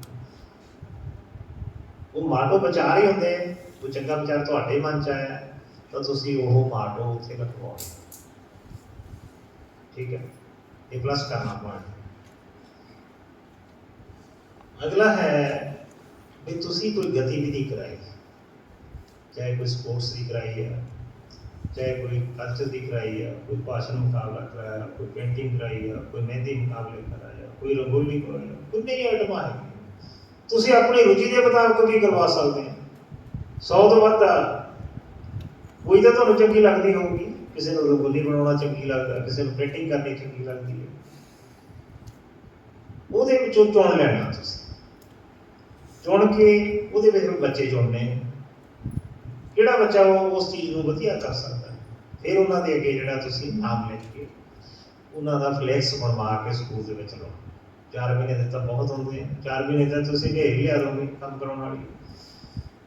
ਜੇ ਪਹਿਲੇ ਦਿਨ ਤੋਂ ਟਾਰਗੇਟ ਹੋਊਗਾ ਵੀ ਮੈਂ ਸਿੱਖਣਾ ਤੇ ਸਿਖਾਉਣਾ, ਇਹ ਟਾਰਗੇਟ ਆ ਤੁਹਾਡੇ ਮਨ ਦੇ ਵਿੱਚ, ਹਰ ਟੀਚਰ ਦੇ ਮਨ 'ਚ ਹੋਣਾ ਚਾਹੀਦਾ, ਤਾਂ ਫਿਰ ਤੁਸੀਂ ਆਪੇ ਕਰੋਗੇ।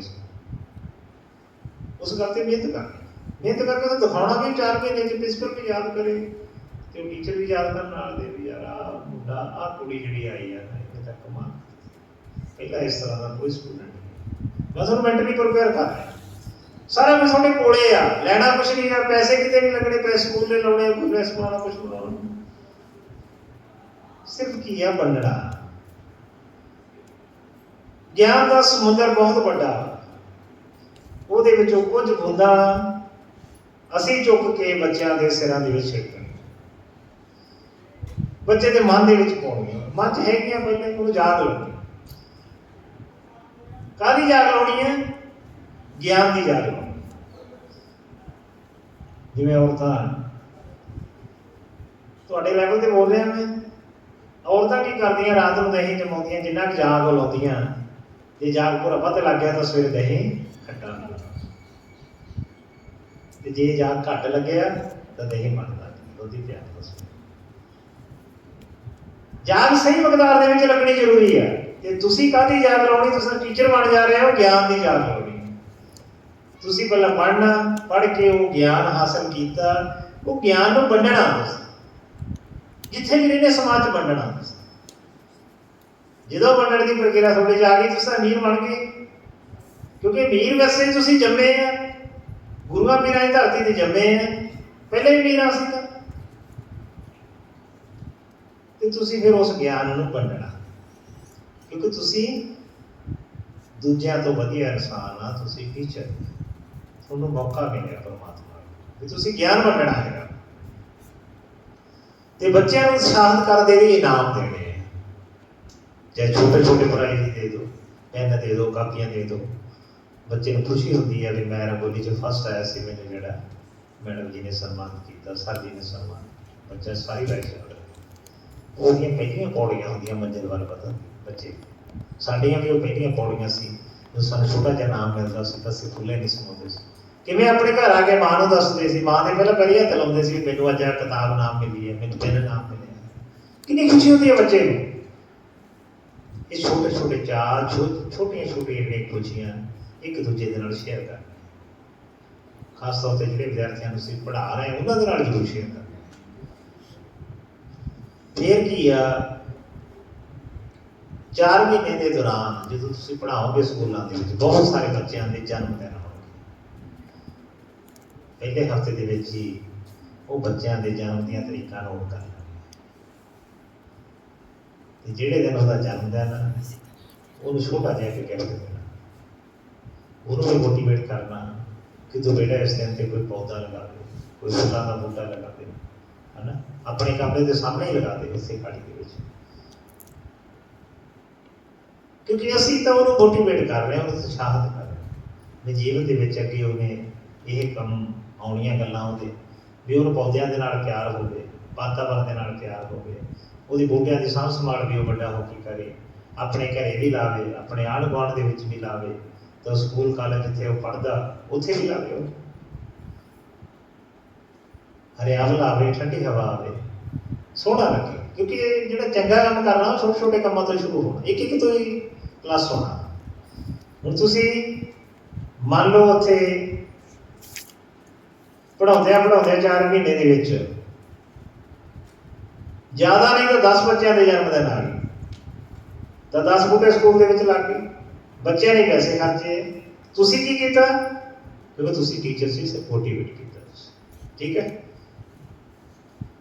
ਤੇ ਸੁੰਦਰ ਬਗੀਚੀ ਉਹ ਸਕੂਲ ਦੇ ਵਿੱਚ ਪੈਦਾ ਕਰਨੀ ਹੈ, ਜੇ ਤਾਂ ਹੈ ਉਹਦੇ ਵਿੱਚ ਪਲੱਸ ਕਰਨਾ, ਜੇ ਨਹੀਂ ਹੈ ਤਾਂ ਫਿਰ ਉਸ ਤਰ੍ਹਾਂ ਦੀ ਬਗੀਚੀ, ਇੱਕ ਉਸ ਤਰ੍ਹਾਂ ਦਾ ਗਾਰਡਨ ਸਕੂਲ ਦੇ ਵਿੱਚ ਬਣਾਉਣਾ, ਜਿਹਦੇ ਵਿੱਚ ਫੁੱਲ ਵੀ ਹੋਣ, ਬੂਟੇ ਵੀ ਹੋਣ, ਤੇ ਦੂਸਰੇ ਜਿਹੜੇ ਆ ਹੋਰ ਤਰ੍ਹਾਂ ਦੇ ਬੂਟੇ ਜਿਹੜੇ ਫਲਾਂ ਵਾਲੇ ਉਹ ਵੀ ਲਾਏ ਜਾ ਸਕਦੇ। ਬਹੁਤ ਸਾਰੇ ਸਕੂਲਾਂ ਦੇ ਵਿੱਚ ਲੱਗੇ, ਅਸੀਂ ਵੀ ਲਾਏ ਆ, ਰੈਕੋਰਡ ਵੀ ਮੈਡਮ ਜੀ ਨੇ ਲਾਏ ਆ, ਬਹੁਤ ਸਾਰੇ ਸਕੂਲਾਂ ਦੇ ਵਿੱਚ ਫਲਦਾਰ ਬੂਟੇ ਵੀ ਲੱਗੇ ਹੋਏ, ਅੰਬਾਂ ਦੇ ਆ, ਅਮਰੂਦਾਂ ਦੇ ਆ, ਹੋਰ ਇਸ ਤਰ੍ਹਾਂ ਦੇ ਜਿਹੜੇ ਲਗਾ ਸਕਦੇ, ਚਿਕੰਜੀ ਪੀਣ ਦੇ ਲਈ ਨਿੰਬੂ ਲਗਾ ਸਕਦੇ ਹੈਗੇ। ਇਸ ਤਰ੍ਹਾਂ ਦੇ ਸਕੂਲਾਂ ਦੇ ਵਿੱਚ ਬਹੁਤ ਸਾਰੇ ਲੱਗੇ ਹੋਏ ਆ। ਤੁਸੀਂ ਵੀ ਜਿਹੜੇ ਬੱਚਿਆਂ ਨੂੰ ਮੋਟੀਵੇਟ ਕਰਕੇ ਉਹਨਾਂ ਦੇ ਜਨਮ ਦਿਨ ਤੇ ਲਗਾਉਣੇ, ਆਪਣੇ ਜਨਮ ਦਿਨ ਤੇ ਲਗਾਉਣੇ। ਮੰਨ ਲਓ 4 ਮਹੀਨੇ ਦੇ ਵਿੱਚ ਤੁਹਾਡਾ ਜਨਮ ਦਿਨ ਆ ਗਿਆ, ਤਾਂ ਤੁਸੀਂ ਕੀ ਕਰੋਗੇ?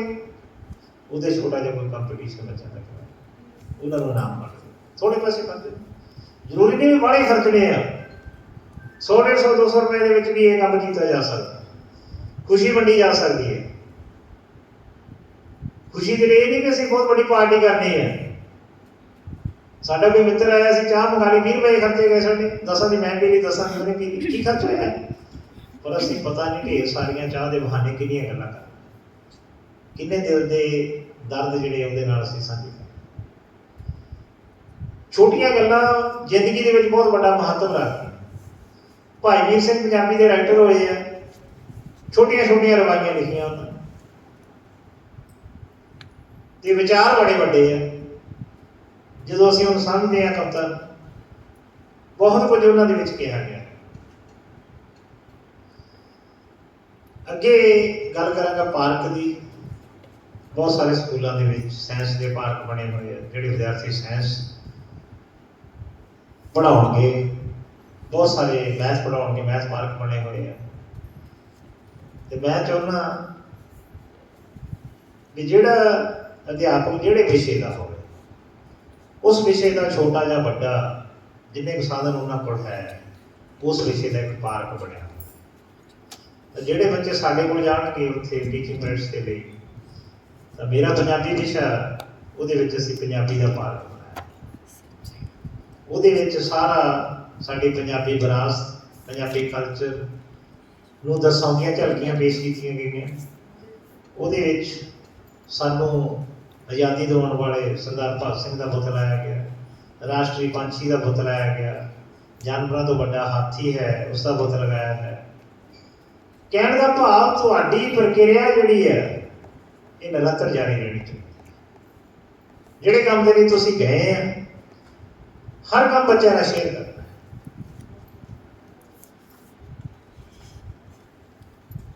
ਲਾਇਬ੍ਰੇਰੀ ਦੇ ਵਿੱਚ ਬਹੁਤ ਸਾਰੀਆਂ ਪੁਸਤਕਾਂ ਹਰ ਵਿਸ਼ੇ ਦੀਆਂ ਤੁਸੀਂ ਨੋਟ ਕਰ ਲੈਣੀਆਂ। ਇੱਕ ਰਜਿਸਟਰ ਲਾ ਲਿਓ ਵੀ ਉਸ ਸਕੂਲ ਦੇ ਵਿੱਚ ਪਹਿਲਾਂ ਕਿੰਨੀਆਂ ਪੁਸਤਕਾਂ ਹੈਗੀਆਂ। ਤਾਂ 4 ਸਮੇਂ ਦੇ ਦੌਰਾਨ ਤੁਸੀਂ ਹੋਰ ਟੀਚਰਾਂ ਨੂੰ ਮੋਟੀਵੇਟ ਕਰਕੇ, ਬੱਚਿਆਂ ਨੂੰ ਮੋਟੀਵੇਟ ਕਰਕੇ ਕਿੰਨੀਆਂ ਉੱਥੇ ਹੋਰ ਜਿਹੜਾ ਉਹ ਲਾਈਆਂ। ਤਾਂ ਜਦੋਂ ਤੁਹਾਡੀ ਰਿਪੋਰਟ ਇੱਥੇ ਬੀਐਡ ਕਾਲਜ ਦੇ ਵਿੱਚ ਪਹੁੰਚੇਗੀ ਵੀ ਇਹਨੇ ਆਹ ਉੱਥੇ ਪਲੱਸ ਕੀਤਾ, ਤਾਂ ਤੁਹਾਡੇ ਸਾਰੇ ਅਧਿਆਪਕਾਂ ਨੂੰ ਤੁਹਾਡੇ ਤੇ ਮਾਣ ਹੋਵੇ। ਤੁਹਾਨੂੰ ਸਪੈਸ਼ਲ ਇਹ ਜਿਹੜਾ ਇੱਥੇ ਸੱਦ ਕੇ ਸਨਮਾਨਿਤ ਕਰਨਗੇ ਵੀ ਇਹ ਬੱਚੇ ਨੇ ਵਧੀਆ ਕੰਮ ਕੀਤਾ। ਅਗਲਾ ਵਧੀਆ ਕੰਮ ਕੀ ਹੋ ਸਕਦਾ? ਤੁਸੀਂ ਉੱਥੇ ਕੀ ਪ੍ਰਭਾਵ ਛੱਡ ਕੇ ਆਏ? ਤੁਹਾਡੇ ਸਟੂਡੈਂਟ ਪ੍ਰੋਫੈਸਰ ਇਕਬਾਲ ਸਿੰਘ ਦੀ ਬਦੌਲਤ ਰਿਜ਼ਲਟ ਨਹੀਂ ਆਇਆ ਬੀਐਡ ਦਾ ਜੀ। ਇਹਨਾਂ ਦੀ ਬਦੌਲਤ ਇੱਕ ਲੜਕੀ ਮੇਰੇ ਕੋਲ ਕੱਲ੍ਹ ਸਾਇੰਸ ਟੀਚਰ ਦੀ ਪੋਸਟ ਤੇ ਜੁਆਇਨ ਕੀਤੀ। ਇਹ ਜਿਹੇ ਟੀਚਰ ਤੁਹਾਨੂੰ ਕਿਤੇ ਨਹੀਂ ਮਿਲਣੇ। ਜਿੰਨੇ ਮਿਹਨਤੀ ਅਧਿਆਪਕ ਸੁਧਾਰ ਕਾਲਜ ਦੇ ਵਿੱਚ, ਪੂਰੇ ਪੰਜਾਬ ਦੇ ਵਿੱਚ ਨਹੀਂ, ਪੂਰੇ ਵਰਲਡ ਦੇ ਵਿੱਚ ਇਹਦਾ ਨਾਮ। ਬਾਹਰ ਜਾ ਕੇ ਵੀ ਸੁਧਾਰ ਕਾਲਜ ਦੀਆਂ ਬਹੁਤ ਸਾਰੀਆਂ ਗੱਲਾਂ ਹੋਈਆਂ, ਡਿਗਰੀ ਕਾਲਜ ਦੀਆਂ ਵੀ ਤੇ ਬੀਐਡ ਕਾਲਜ ਦੀਆਂ। ਤੁਸੀਂ ਤਾਂ ਬਹੁਤ ਹੀ ਹੋਣਹਾਰ ਬੱਚੇ ਦੇ ਬੱਚੀਆਂ ਹੋ ਜਿਨ੍ਹਾਂ ਨੂੰ ਇਸ ਕਾਲਜ ਦੇ ਵਿੱਚ ਪੜ੍ਹਨ ਦਾ ਮੌਕਾ ਮਿਲਿਆ। ਤੁਹਾਨੂੰ ਵੀ ਮੌਕਾ ਲੱਗ ਸਕਦਾ। ਜਿੰਨਾ ਚਿਰ ਤੁਸੀਂ ਟੈਂਪਰੇਰੀ ਟੀਚਰ ਰਹਿਣਾ, ਪਰਮਾਨੈਂਟ ਨਹੀਂ ਹੁੰਦੇਗੇ, ਟੈਟ ਨਹੀਂ ਪਾਸ ਕਰਦੇ, ਉਨਾ ਚਿਰ ਤੱਕ ਉਹ ਸਕੂਲ ਦੇ ਵਿੱਚ ਇਹੋ ਜਿਹੀ ਛਾਪ ਛੱਡੋ ਕਿ ਉਹ ਸਕੂਲ ਵਾਲੇ ਪ੍ਰਿੰਸੀਪਲ ਤੁਹਾਨੂੰ ਐਜ ਏ ਟੀਚਰ ਅਪਾਇੰਟ। ਇਹ ਤੋਂ ਵੱਡਾ ਮਾਣ ਕੀ ਹੋ ਸਕਦਾ? ਦੱਸੋ ਕੀ ਹੋ ਸਕਦਾ ਇਹ ਤੋਂ ਵੱਡਾ ਮਾਣ?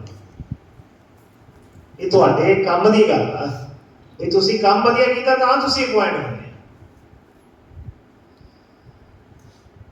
ਲਾਇਬ੍ਰੇਰੀ ਦੇ ਵਿੱਚ ਨਵਾਂ ਜਿਹੜਾ ਸਿਸਟਮ ਆਧੁਨਿਕ ਤਕਨੀਕ ਦੇ ਨਾਲ ਆਡੀਓ ਵੀਡੀਓ ਜਿੰਨੀਆਂ ਵੀ ਕੈਸਟਾਂ ਜਾਂ ਹੋਰ ਪੈਨ ਡਰਾਈਵ ਵਗੈਰਾ ਵੀ ਅਸੀਂ ਇਹ ਸਾਰੇ ਲੈਕਚਰ ਦੇ ਲਈ ਰੱਖ ਸਕਦੇ ਹਾਂ।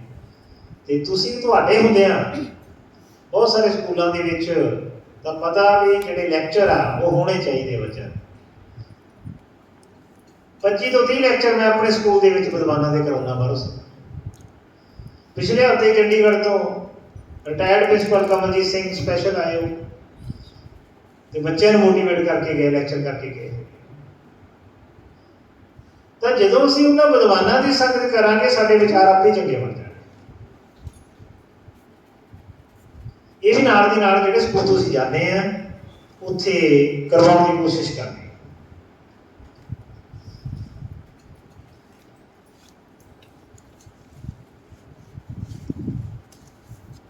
ਅਗਲਾ ਪੁਆਇੰਟ ਹੈ ਸਕੂਲਾਂ ਦੇ ਵਿੱਚ 9ਵੀਂ 10ਵੀਂ 11ਵੀਂ 12ਵੀਂ ਹੁਣ 8ਵੀਂ ਵੀ ਸਟਾਰਟ ਕਰਤੀ ਹੈ। ਰਜਿਸਟ੍ਰੇਸ਼ਨ ਕੀਤੀ ਜਾਂਦੀ ਹੈ ਬੋਰਡ ਵੱਲੋਂ ਇਹਨਾਂ ਬੱਚਿਆਂ ਦੀ, ਹਰ ਸਾਲ ਜਿਹੜਾ ਉਹ ਕੀਤੀ ਜਾਂਦੀ ਹੈ। ਤਾਂ ਤੁਸੀਂ ਜਦੋਂ ਪਰਮਾਨੈਂਟ ਟੀਚਰ ਬਣ ਗਏ ਤਾਂ ਪਹਿਲੇ ਜਿਹੜੀ ਕਲਾਸ ਤੁਹਾਨੂੰ ਮਿਲੀ ਹੈ 8ਵੀਂ ਤੋਂ 12ਵੀਂ ਤੱਕ, ਉਹ ਸਾਰੇ ਬੱਚਿਆਂ ਦਾ ਡਾਟਾ, ਸਾਰੇ ਬੱਚਿਆਂ ਦੀ ਰਜਿਸਟ੍ਰੇਸ਼ਨ ਪਹਿਲਾਂ ਹੀ ਤੁਸੀਂ ਜਿਹੜਾ ਉਹ ਇੱਕ ਪੇਜ ਤੇ ਸਾਰੇ ਬੱਚਿਆਂ ਦਾ ਡਾਟਾ ਨੋਟ ਕਰਕੇ ਰੱਖ ਲਓ। ਤਾਂ ਜਦੋਂ ਬੋਰਡ ਵੱਲੋਂ ਤਰੀਕ ਆਵੇਗੀ ਤਾਂ ਪ੍ਰਿੰਸੀਪਲ ਤੁਹਾਨੂੰ ਕਹਿਣਗੇ ਕੰਮ ਕਰਨ ਦੇ ਲਈ, ਤਾਂ ਤੁਸੀਂ 10 ਮਿੰਟ ਬਾਅਦ ਉਹ ਰਜਿਸਟ੍ਰੇਸ਼ਨ ਸ਼ੀਟ ਜਿਹੜੀ ਹੈ ਲਿਆ ਕੇ ਪ੍ਰਿੰਸੀਪਲ ਨੂੰ ਦੇ ਸਕਦੇ। ਕਿਹਦਾ ਪੁਆਇੰਟ ਪਲੱਸ ਹੋਇਆ? ਟੀਚਰ ਦਾ। ਪ੍ਰਿੰਸੀਪਲ ਦੇਖੂਗਾ ਵੀ ਟੀਚਰ ਨੂੰ ਮੈਂ ਹੁਣ ਕੰਮ ਕਿਹਾ, ਇੱਕ ਹਫ਼ਤੇ ਦਾ ਕੰਮ ਆ ਤੇ ਟੀਚਰ ਨੇ ਕਰ ਵੀ ਲਿਆ। ਜਿੰਨਾ ਤੁਸੀਂ ਕੰਮ ਵੱਧ ਕਰੋਗੇ ਉਨੇ ਹਰਮਨ ਪਿਆਰੇ ਹੋ। ਜਿਹੜੇ ਲੋਕ ਘੱਟ ਕੰਮ ਕਰਦੇ ਉਹ ਘੱਟ ਹਰਮਨ ਪਿਆਰੇ। ਅਗਲੀ ਗੱਲ ਇੱਥੋਂ ਦੇ ਪ੍ਰੋਫੈਸਰ ਨਾਲ ਵੀ ਸਾਂਝੀ ਹੈ। ਨਹੀਂ, ਇਹ ਦੀ ਗੱਲ ਨਹੀਂ ਹੈ। ਕੰਮ ਰੁਚੀ ਦੇ ਅਕੋਰਡਿੰਗ ਵੰਡ ਕੇ ਦਿੱਤਾ ਜਾਂਦਾ ਵਾ। ਜਿਹੜਾ ਕੰਮ ਜੀ ਜੇ ਯੋਗ ਆ ਬੰਦਾ ਜਿਹੜੇ ਕਰ ਸਕਦਾ ਉਸੇ ਨੂੰ ਦਿੰਦੇ ਆ। ਅਗਲੀ ਗੱਲ ਮੈਂ ਕਰਾਂਗਾ ਐਡਮਿਸ਼ਨ ਦੀ। ਜਿਹੜੀ ਇੱਥੇ ਪ੍ਰੋਫੈਸਰ ਵੀ ਬੈਠੇ ਇਸ ਕਾਲਜ ਦੇ, ਇਹਨਾਂ ਦੀ ਵੀ ਕੰਮ ਦੀ ਗੱਲ ਹੈ। ਇਹਨਾਂ ਨਾਲ ਵੀ ਮੈਂ ਚਾਹੁੰਦਾ ਵੀ ਇਹ ਐਡਮਿਸ਼ਨ ਕਿਵੇਂ ਵੱਧ ਸਕਦੀ ਹੈ। ਇਹ ਹਰ ਥਾਂ ਪ੍ਰੋਬਲਮ ਆ, ਸਕੂਲਾਂ ਦੇ ਵਿੱਚ ਵੀ ਹੈ, ਕਾਲਜਾਂ ਦੇ ਵਿੱਚ ਵੀ ਹੈ। ਮੇਰੇ ਕਲੀਗ ਕੁਲਜੀਤ ਵਾਲੇ ਬੈਠੇ ਜਿਹਨਾਂ ਨੂੰ ਪਤਾ ਕਿਵੇਂ ਅਸੀਂ ਡੋਰ ਟੂ ਡੋਰ, ਕਿਵੇਂ ਅਸੀਂ ਘਰ ਤੋਂ ਘਰ ਜਾਂਦੇ ਸੀ, ਕਿਵੇਂ ਅਸੀਂ ਐਡਮਿਸ਼ਨਾਂ ਕਰਦੇ ਸੀ, ਕਿਵੇਂ ਟਾਈਮ ਤੋਂ ਪਹਿਲਾਂ ਵੀ ਐਡਮਿਸ਼ਨਾਂ ਕਰਦੇ ਰਹੇ ਕਰੋਨਾ ਦੇ ਵਿੱਚ। ਇੱਕ ਗੱਲ ਮੈਂ ਕਰੋਨਾ ਦੇ ਨਾਲ ਸਾਂਝੀ ਕਰਾਂਗਾ ਕਿ ਕਰੋਨਾ ਦੇ ਵਿੱਚ ਬਹੁਤ ਸਾਰੇ ਬੱਚਿਆਂ ਦਾ ਨੁਕਸਾਨ ਹੋ ਗਿਆ। ਗਰੀਬ ਘਰਾਂ ਦੇ ਬੱਚੇ ਪੜ੍ਹਦੇ ਤੇ ਉਹ ਦੁਕਾਨਾਂ ਤੇ ਜਾਣ ਲੱਗ ਗਏ। ਜਦੋਂ ਮਾਪਿਆਂ ਨੂੰ ਪਤਾ ਲੱਗਿਆ ਵੀ ਮੇਰਾ ਬੱਚਾ ਤਾਂ 5000 6000 ਮਹੀਨੇ ਦਾ ਕਮਾ ਰਿਹਾ ਤੇ ਉਹ ਸਕੂਲ ਜਾਣ ਦੀ ਲੋੜ ਨਹੀਂ ਸਮਝਦੇ। ਸਕੂਲ ਜਾਣ ਦੀ ਲੋੜ ਆ, ਹਰ ਬੰਦੇ ਨੂੰ ਲੋੜ ਸਕੂਲ ਜਾਣ, ਹਰ ਬੰਦੇ ਨੂੰ ਕਾਲਜ ਜਾਣ ਦੀ ਲੋੜ, ਚਾਹੇ ਪੈਸੇ ਘੱਟ ਆ ਚਾਹੇ ਵੱਧ ਆ, ਪਰ ਪੜ੍ਹਾਈ ਦੀ ਜਿਹੜੀ ਆ ਜ਼ਰੂਰੀ ਲੋੜ। ਐਜੂਕੇਸ਼ਨ ਇੱਕ ਅਜਿਹਾ ਖੇਤਰ ਹੈ ਜਿਹੜਾ ਪੂਰੀ ਦੁਨੀਆ ਦੇ ਵਿੱਚ ਘੁਮਾ ਸਕਦਾ ਹੈ, ਸਾਰੇ ਧੋਣੇ ਧੋਤੇ ਜਾ ਸਕਦੇ ਆ। ਸਿੱਖਿਆ ਲੈ ਕੇ ਹੀ ਅੱਗੇ ਅਸੀਂ ਵੱਧ ਸਕਦੇ ਹਾਂ। ਸਿੱਖਿਆ ਤੋਂ ਬਿਨਾਂ ਤਾਂ ਤੁਸੀਂ ਘਰ ਜੋਗੇ ਜਾਂ ਪਿੰਡ ਜੋਗੇ ਜਾਂ ਉੱਥੇ ਜੋਗੇ। ਐਡਮਿਸ਼ਨ ਕਿਵੇਂ ਵਧੇਗੀ? ਤੇ ਇੱਕ ਗੱਲ ਹਾਸੇ ਵਾਲੀ ਵੀ ਹੈ, ਮੈਂ ਆਪਣੇ ਟੀਚਰ ਨੂੰ ਗੱਡੀ ਦੇ ਵਿੱਚ ਬਿਠਾਇਆ, ਅਸੀਂ ਨਰਸਰੀ ਤੇ ਗਏ ਮੁੱਲਾਂਪੁਰ, ਫਿਰ ਦੂਜੀ ਨਰਸਰੀ 'ਚ ਗਏ। ਟੀਚਰ ਦੇ ਮਨ ਨੂੰ ਦੱਸਿਆ ਕੁਛ ਨਹੀਂ ਵੀ ਕਿੱਥੇ ਜਾਣਾ। ਟੀਚਰ ਨੂੰ ਇਹ ਹੋ ਗਿਆ ਵੀ ਸਰ ਨੇ ਪਹਿਲੀ ਨਰਸਰੀ 'ਚ ਬੂਟੇ ਲਏ ਨਹੀਂ, ਹੁਣ ਦੂਜੀ ਨਰਸਰੀ 'ਚ ਤੁਰ ਪਏ ਆ ਤੇ ਸਾਰਾ ਟਾਈਮ ਵੇਸਟ ਕਰੀ ਜਾਂਦੇ।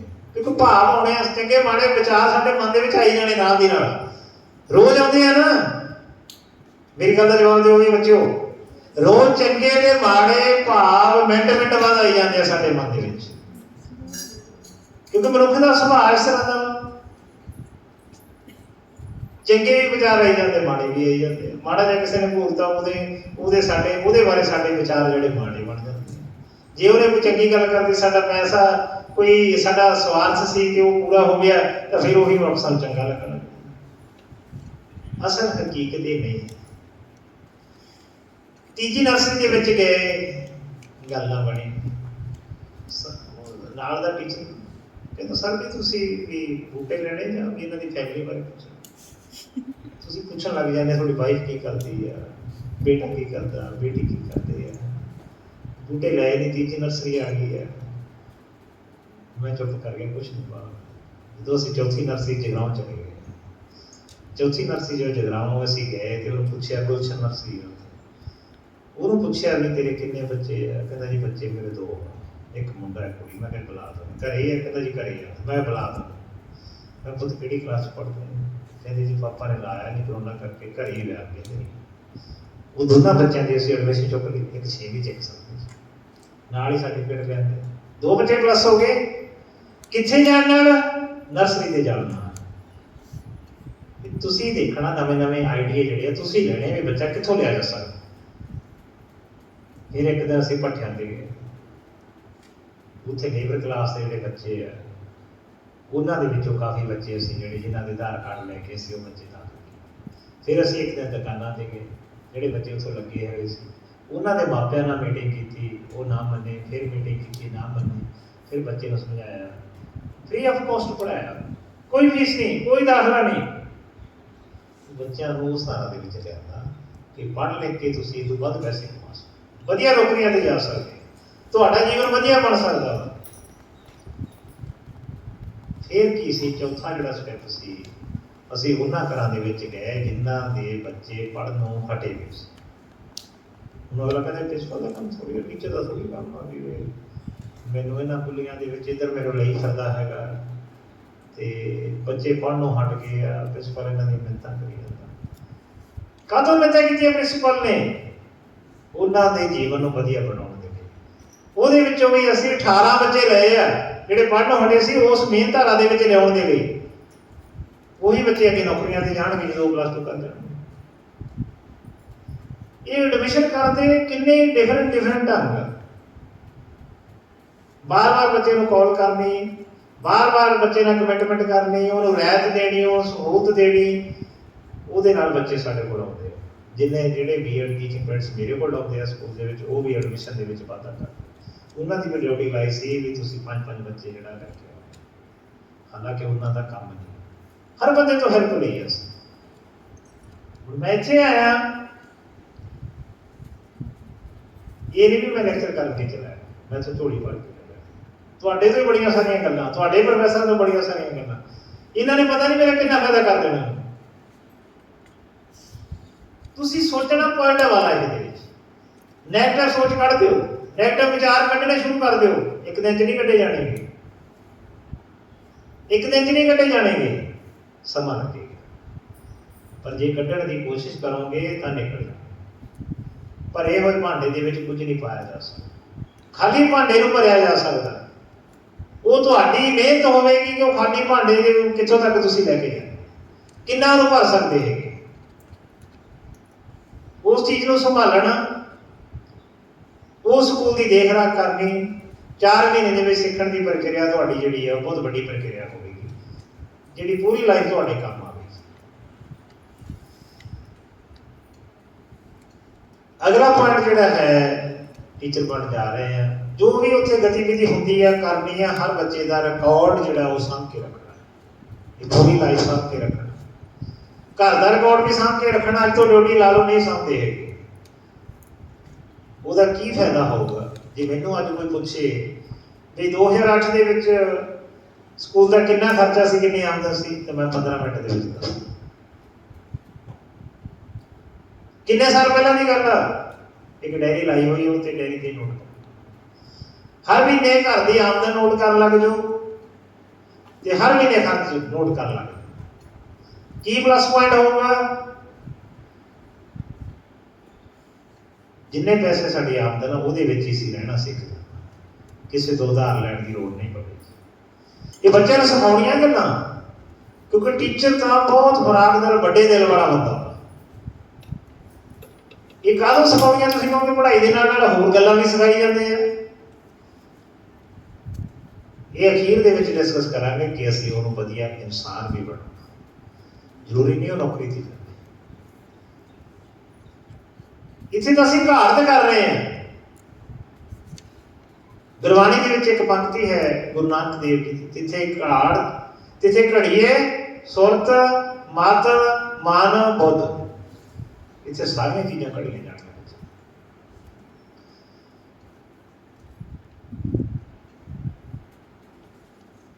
ਇੱਕ ਜਿਹੜੀ ਇੰਪੋਰਟੈਂਸ ਹੈ ਪੂਰੀ ਲਾਈਫ ਸਾਰੇ ਲੋਕਾਂ ਨੂੰ,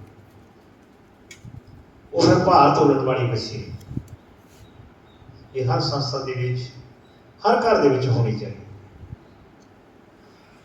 ਇਹ ਆਪਣੇ ਆਪ ਨੂੰ, ਆਪਣੇ ਸਰੀਰ ਨੂੰ ਤੰਦਰੁਸਤ ਰੱਖਣਾ। ਤੰਦਰੁਸਤੀ ਦੇ ਵਿੱਚ ਸਾਰੇ ਰਾਜ ਛਿਪੇ ਹੋਏ ਆ।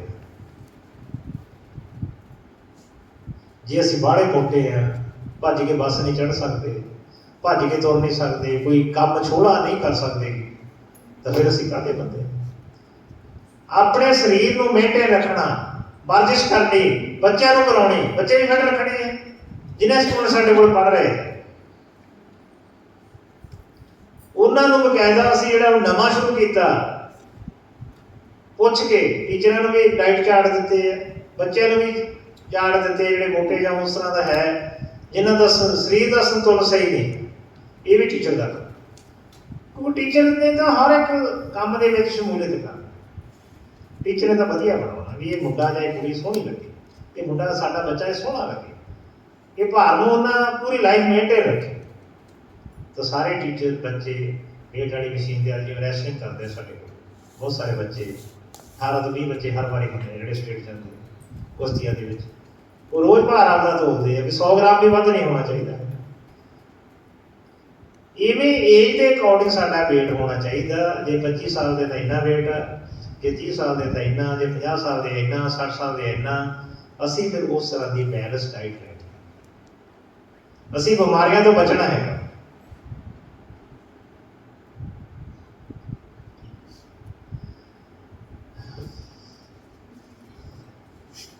ਹਾਂਜੀ, ਪ੍ਰੋਫੈਸਰ ਜਸਪਾਲ ਸਿੰਘ, ਮੈਂ ਸਾਰਿਆਂ ਨੂੰ ਦੱਸ ਦੇਣਾ, ਮੇਰੇ ਬਹੁਤ ਹੀ ਜੀਤ ਮਿੱਤਰ ਆ ਤੇ ਮੈਡਮ ਮੇਰੇ ਕੋਲੀਗ ਆ ਤੇ ਮੈਡਮ ਨੇ ਵੀ ਬੋਲਣਾ, ਮੈਡਮ ਵੀ ਬਹੁਤ ਅੱਛਾ ਬੋਲਦੇ ਆ। ਅਸੀਂ ਇਕੱਠੇ ਰਹੇ ਹਾਂ ਬਹੁਤ ਸਾਲ ਤੇ ਦਿਲ ਕਰਦਾ ਹੁੰਦਾ ਕਿ ਵਿਦਿਆਰਥੀਆਂ ਨਾਲ ਪੂਰਾ ਦਿਨ ਗੱਲਾਂ ਕਰੀਏ, ਕਿਉਂਕਿ ਸਭ ਤੋਂ ਵੱਧ ਪਿਆਰ ਜੇ ਮੈਂ ਲਾਈਫ 'ਚ ਕਰਦਾ ਤਾਂ ਮੈਂ ਵਿਦਿਆਰਥੀ। ਮੇਰੀ ਜ਼ਿੰਦਗੀ ਦਾ ਤੋਂ ਰਾਜ ਇਹਦਾ ਵਿਦਿਆਰਥੀ। ਮੈਂ ਪਰਮਾਤਮਾ ਕੋਲੇ ਛੋਟੇ ਹੁੰਦੇ ਨੇ ਜਦੋਂ ਮੈਂ ਪੜ੍ਹਦਾ ਸੀ ਸਕੂਲ ਦੇ ਵਿੱਚ, ਉਦੋਂ ਇਹ ਚੀਜ਼ ਮੰਗ ਕੇ ਗਈ ਸੀ ਕਿ ਮੈਂ ਟੀਚਿੰਗ ਲਾਈਨ ਦੇ ਵਿੱਚ।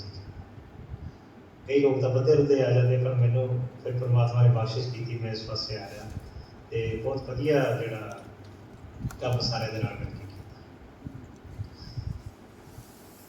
ਅਗਲੀ ਗੱਲ ਕਰਾਂਗਾ, 3 ਪੁਆਇੰਟ ਹੋਰ ਮੈਂ ਡਿਸਕਸ ਕਰਾਂਗਾ, 7-8 ਪੁਆਇੰਟ ਮੈਂ ਛੱਡ ਦੇਵਾਂਗਾ ਕਿਉਂਕਿ ਸਵਾ ਘੰਟਾ ਹੋ ਗਿਆ, 1 ਘੰਟੇ ਦਾ ਮੈਨੂੰ ਟਾਈਮ ਸੀ, ਤਾਂ ਮੈਕਸਿਮਮ 6 ਮਿੰਟ ਲੱਗਣਗੇ। ਠੀਕ ਹੈ, 6 ਮਿੰਟ ਬਾਅਦ ਫਿਰ ਮੈਡਮ ਜੀ ਆਉਣਗੇ ਤੇ ਕੋਈ ਗੱਲ ਨਹੀਂ, ਮੈਡਮ ਆਪਣੇ ਘਰ ਦੇ ਹੀ ਆ, ਮੇਰੀ ਭੈਣ ਆ, ਤੇ ਕੋਈ ਗੱਲ ਨਹੀਂ, ਉਹਨਾਂ ਟਾਈਮ ਵੱਧ ਲਾ ਲੈਣਗੇ। ਤੇ ਕੀ ਆ, ਸਕੂਲਾਂ ਦੇ ਵਿੱਚ ਲੇਖ ਮੁਕਾਬਲੇ, ਪੇਂਟਿੰਗ ਮੁਕਾਬਲੇ ਤੇ ਹੋਰ ਬਹੁਤ ਸਾਰੀਆਂ ਗਤੀਵਿਧੀਆਂ ਦੇ ਵਿੱਚ ਇੱਕ ਗਤੀਵਿਧੀ ਦਾ ਨਾਮ ਲਵਾਂਗਾ, ਪੇਂਟਿੰਗ ਮੁਕਾਬਲੇ।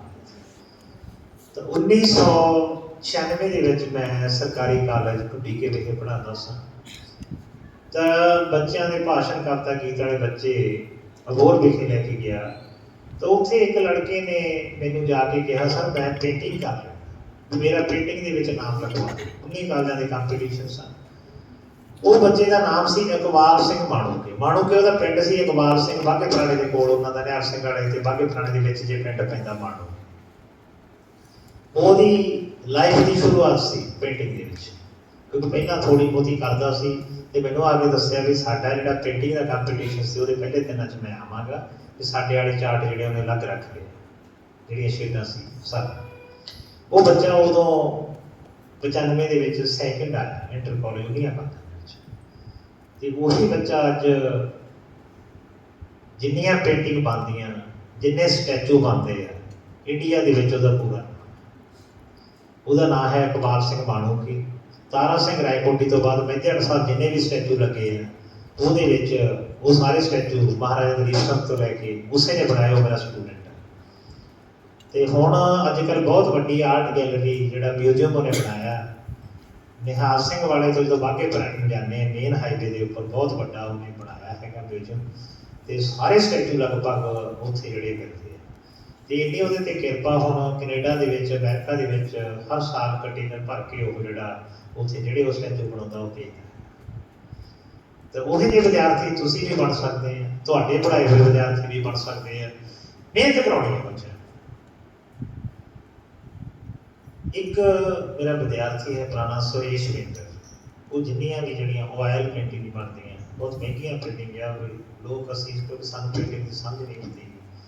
ਤਾਂ ਉਹ ਮੇਰੇ ਕੋਲ ਕਾਲਜ ਪੜ੍ਹਿਆ, ਤੇ ਜਿੰਨੇ ਵੀ ਅੱਜ ਕੱਲ੍ਹ ਸਿੱਧਵਾਂ ਗੇਟ ਇਲਾਕੇ ਦੇ ਵਿੱਚ ਫਲੈਕਸ ਨੇਮ ਪਲੇਟ ਜਾਂ ਆਇਲ ਪੇਂਟਿੰਗ ਬਣਦੀਆਂ, ਉਹਦਾ ਉਹ ਸਟਾਰ ਸੁਰੇਸ਼ ਵਿੰਦਰ, ਉਹ ਵੀ ਬਹੁਤ ਸੋਹਣੀ ਪੇਂਟਿੰਗ ਕਰਦਾ, ਪੂਰਾ ਨਾਮ ਉਹਦੇ ਪੰਜਾਬ ਦੇ ਵਿੱਚ। ਤੀਜਾ ਵਿਦਿਆਰਥੀ ਮੇਰਾ ਹੈ ਸਰਬਜੀਤ ਬੋਪਾਰਾ, ਪ੍ਰੋਪਰਟੀ ਡੀਲਰ ਦਾ ਕੰਮ ਕਰਦਾ।